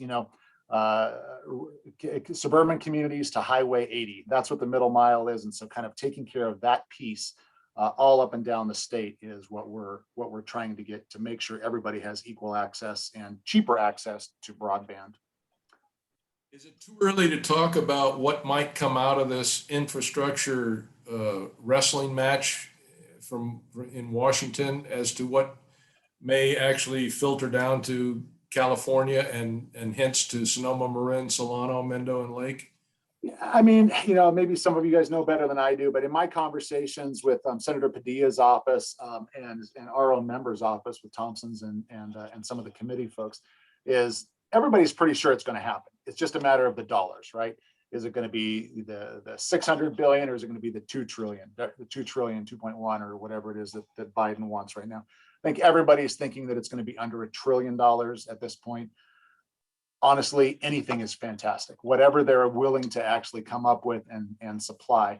Right now, I think that the Biden administration, is seeing the pressure that they have, especially in the Senate, and of course with inflation kind of being more and more of a key, that the Fed is stepping in and thinking that if you dump another $2 trillion into the economy, it starts to overheat, inflation goes up. So one of the things that they're really working on right now is trying to figure out how to get this money distributed out at a lower level and maybe over a course of 3 years rather than 1 year. And that way it doesn't overheat certain sectors of the economy that are, already starting to kind of come back on their own. That's the last I've heard. Curious to see what you guys have. Suzanne, you're hearing anything any different than that? Got it. 2 other things that I'll just list out here real quickly. Do you guys want McGuire on? Sure. Just to say hi, at least. Yeah. Hot dang. Sorry. I just looked down at my phone and there was 16 texts from him. So, and the rest of his staff. Yes, they're good. He's going to jump on here in just one moment, and I'll let him talk about these other 2 items. I was just going to talk about the 2 other funding opportunities that are kind of coming up from the state level. And that is obviously the SMART funding that we're kind of working on with them, and our favorite project, the Great Redwood Trail, that we're now, working hard on getting funding for, and that I think you'll see a bunch in the budget for. I just want to say too, if Mike comes on, he's got a little bit of time, this runs over. I just want to remind everybody, we are recording this. We will send you the link out afterwards. And so you can go about your business and you won't miss a thing. So we'll plagiarize the senator's time as much as we possibly can.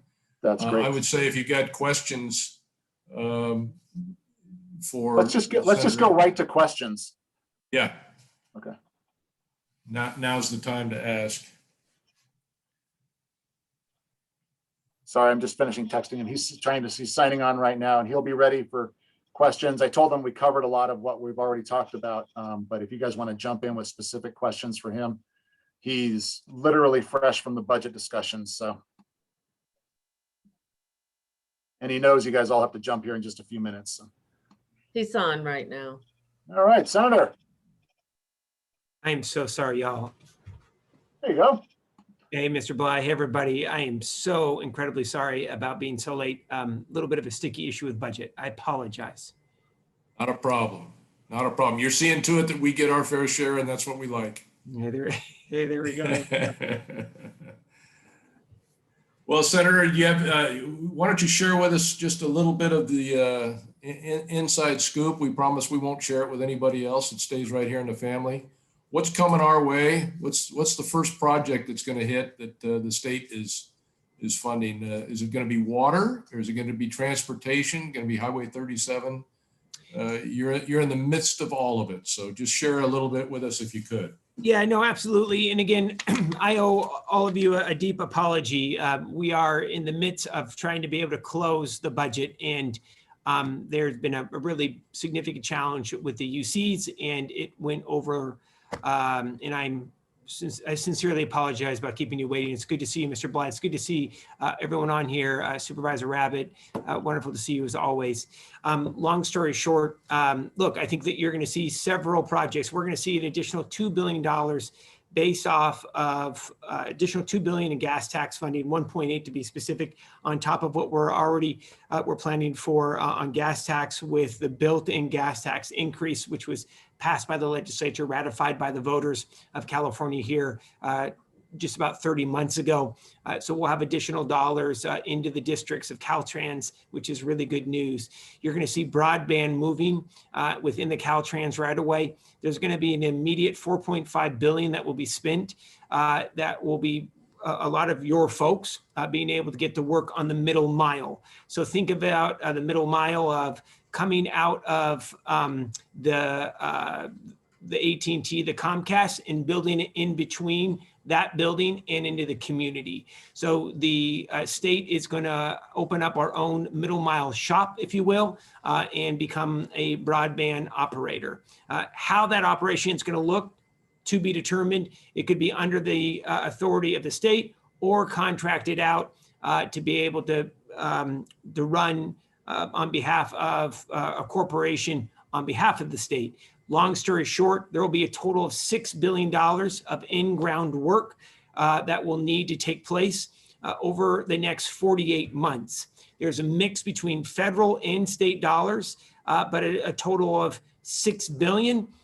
About 4.5 to 4.7 billion of that will all be in-ground and asphalt work along 8,200 miles of right-of-way of Caltrans. So that is going to be moving, and we have a time limit. We have 24 months to dedicate the money, 48 months to spend the money. So it's moving quickly. The other really important piece is, and we have not announced this publicly yet, and it's just coming in, we'll be able to secure $4 million for SMART to be able to move on their freight line.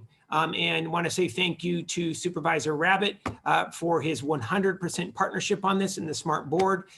It was a promise that we made the SMART board. If they're going to take over the operation, we need to get additional money in there. That money will be available here in the coming literally 12 weeks to be able to start on the southern end of the freight line. Those will be smaller projects. The last piece that I'll say is on drought. Out of the anywhere between 4 and 5.2 billion, there will probably be about 2 to 3 billion of in-ground work.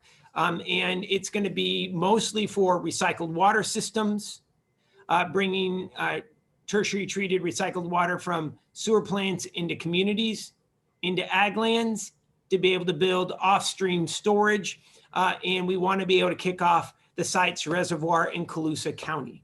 So that is going to be a massive project, and that is anticipated to be anywhere between a 6 and 9 year build out of the Sites Reservoir, which is taking about up to 1 million acre feet of water off the Sacramento. The last piece, I'll just say our economy. Our economy has never looked brighter.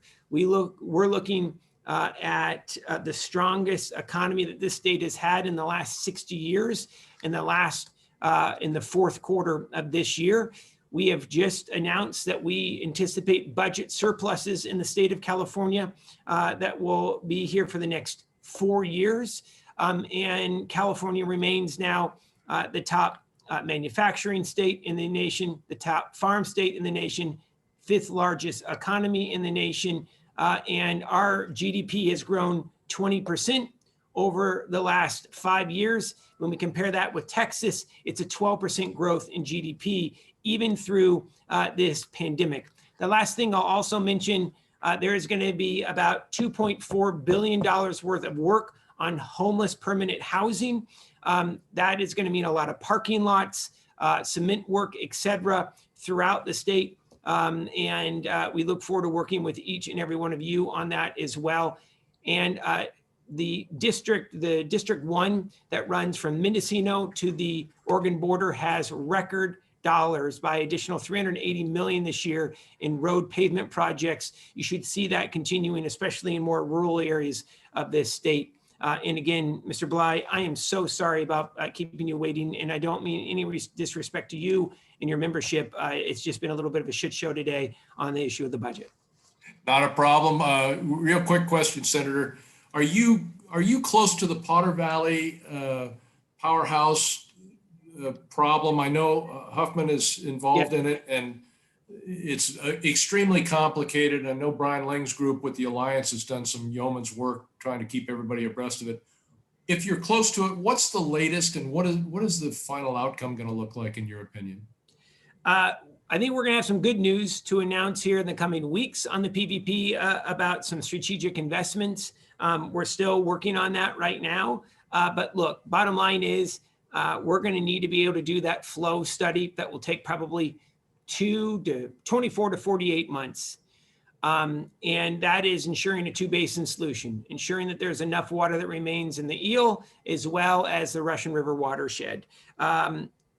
We believe that we're going to be able to get some dollars into the budget to be able to kick off those studies that will then allow the remainder of the project to advance as far as implementing that 2-basin solution that Congressman Huffman has talked so eloquently about and who's really been showing leadership on. So that is going to be a really big one in our neck of the woods as well, Mr. Bly.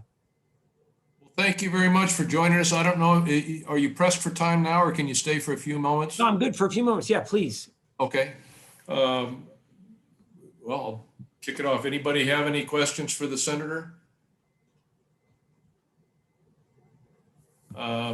It sounds like there's a lot of dollars flowing our way. And I guess it's all about timing. How quick will we see some of this? Is it going to be 2023, 2024, or are we going to be seeing some of this infusion of project outlay money in 2022? You're going to see the gas tax, the SB1, some of those SB1 dollars. So we already have, each of the Caltrans districts already have their budget. We may be looking at a supplemental here that could be invested on some of the larger projects to help get them across the finish line this year. So we may actually see dollars invested this year that will help projects move in 2022. I would say the vast majority of the bucks will start in 2022 into 2023. We have to move. If we use, let's just say we have a 50-50 mix in broadband, we got to spend those federal dollars within 48 months. It has to be, or they go back. So again, broadband on that about, let's just say 4.5 to 5.5 billion, you'll see money moving in late 2022, 2023. All of the fire money, there's 536 million that's dedicated to vegetation management, dead and dying tree removal, fire breaks.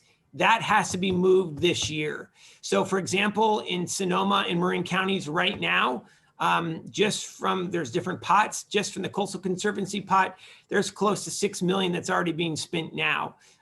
So it's going to be between now and really get chugging in 2022, 2023. So are a lot of those funds available to private landowners as well as for public right-of-way? For the fire? Yes. Yeah, so the fire, so they can be available to private landowners if you work with like a resource conservation district or a public district. So for example, let's just say John Bly It lived in a rural homeowner association, and there's 36 homes. They would need to contract with a resource conservation district, their local fire district, to apply for the funds. Those dollars then could be deployed by that RCD or by that fire district or by the county. Individuals can't apply to it, but we will work with neighborhood associations, as long as it's through a RCD or the Conservation Corps, for example. And a couple of our more well-heeled members on this Zoom call want to buy a super tanker. So we're just wondering, are they in competition with anybody else? Is the super tanker going to revisit California? The super tanker has unfortunately been sold off, and it is now becoming a cargo plane. So the super tanker, just being honest, it was owned by a group of venture capitalists. It was incredibly profitable. They ran into some issues with their FAA licensing and weight carrying capabilities. Last fire season, the feds limited the amount of retardant that they could carry, as they weren't up to their licensing. This year, they didn't uphold to their licensing. They cut the amount of retardant they can carry again. It no longer became profitable. The state of California looked at a multi-state co-op to purchase the plane. The challenge with that is the operating costs when it's not flying is incredibly expensive. I say all that. Here's where our fix is. We purchased 12 Black Hawk helicopters, night fighting. The first Black Hawk in our neck of the woods it's now based officially in Willits. They are quick attack helicopters. We've also purchased 7 C-130s from the Coast Guard. New to us, used to them. The first will be deployed next year, but we are contracting with all of the large fire air attack leasers in the country. California gets first dibs because we pay the most, candidly. So we'll be seeing them coming in. Those will be your DC-10s. There's a couple of 707s that will be operating, but not a 747 this fire season. Those Blackhawks can operate at night, though? Yeah, they have night fighting capability. It'll be the first time. So it's great. And we have 5 now in state and finally have 1 in our neck of the woods. We have also hired 1,200 additional seasonal firefighters this year for CAL FIRE, 10-month contracts with CAL FIRE. So we have several hundred additional firefighters in Sonoma, Lake, Mendocino, and Humboldt counties. Marin County is their own contract county. They're not a CAL FIRE county, but in everywhere else, they saw an uptick in the number of staffing at each of the fire stations this summer. One of the things we committed to with Johannes was to work with the county on being more collaborative, I suppose is the word, on first responder equipment and men and so forth, because we all jumped in as best we could, as you well know, Senator, and we want to make sure that we're working not only with the county, but with the state on that. So if there's any insight you can provide through Jason or whomever you're working with, let us know. We're ready, willing, and eager to participate in that, because these are our homes and our friends, and we don't want to see it happen again. 100%. Look, we are continuing to staff up with CAL FIRE, and we hired additional full-time bulldozer crews last year. We're still going to be dependent on last year. We're still going to be dependent on contract this year. You're going to see a continued increase as well, but just we've been focused more on backfilling inmate fire crews. We've lost about 5,400 inmate fire crews here over the last decade. So that's where we needed to make up. Suzanne Smith, just want to say thank you to Suzanne Smith, the amazing executive director from Sonoma County Transportation Authority. She said that the vegetation management money from the funds have been oversubscribed. She's right. This year, Ms. Smith, out of that $536 million in early action that's already committed, about $340 million is just for vegetation management grants. And so that's already moving. In addition, state parks for the first time will get $80 million of their own bucks to be able to spend in parks. We want to make Trione, Annandale a priority. And then Fish and Wildlife will also have $80 million of their own dollars to work on their lands. They own and manage tens of thousands of acres. And I promise you, Ms. Smith, you're going to see a second round of VED management grants coming up. I'm hoping in the next like 8 weeks. We just got to get this shit done, if I could be candid, on the final budget for fire. Please, Yeah. Ms. Smith. Senator, great to see you. And I was just saying that the local open space district managed a small grant program and got grants out to neighborhoods. Just that whole idea of you can't have private, work directly with private landowners. Open space did a really good job with that. So I just thought that might be another venue where you could funnel money. We'd love it if we could definitely talk with Misty on this.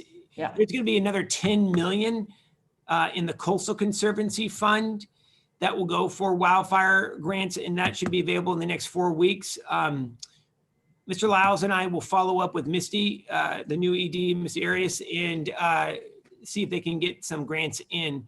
I do know that you're going to see additional dollars spent in Sonoma, but really like that idea. You're absolutely right in regards to open space. Great to see you. Thanks for all the Thank work. you so much. Good to see you, Smith. Say hi to the soup. I will. Okay. Senator, I know you got to get back to Connor, that born in March. That's right. Erica's first son. Love the Facebook pictures. Keep those coming. Jason, thank you very much for stepping in there and treading water with me. And Senator, thanks for everything that you do for us. And David and Suzanne, obviously, and Johannes, you guys stuck around. We really appreciate it. And Josh, any parting words? El Presidente Extraordinaire. No, I'd just like to say that this meeting was extremely valuable. The information was excellent, and just appreciate everybody's time here, speakers and attendees. What a fantastic meeting. John and Mary, thank you for your hard work putting this together. Really appreciate it. Yeah, thank you, Mary. I appreciate you. All right, you guys. Thank you guys all. Thank you very Thanks, much. everybody. All right, take care.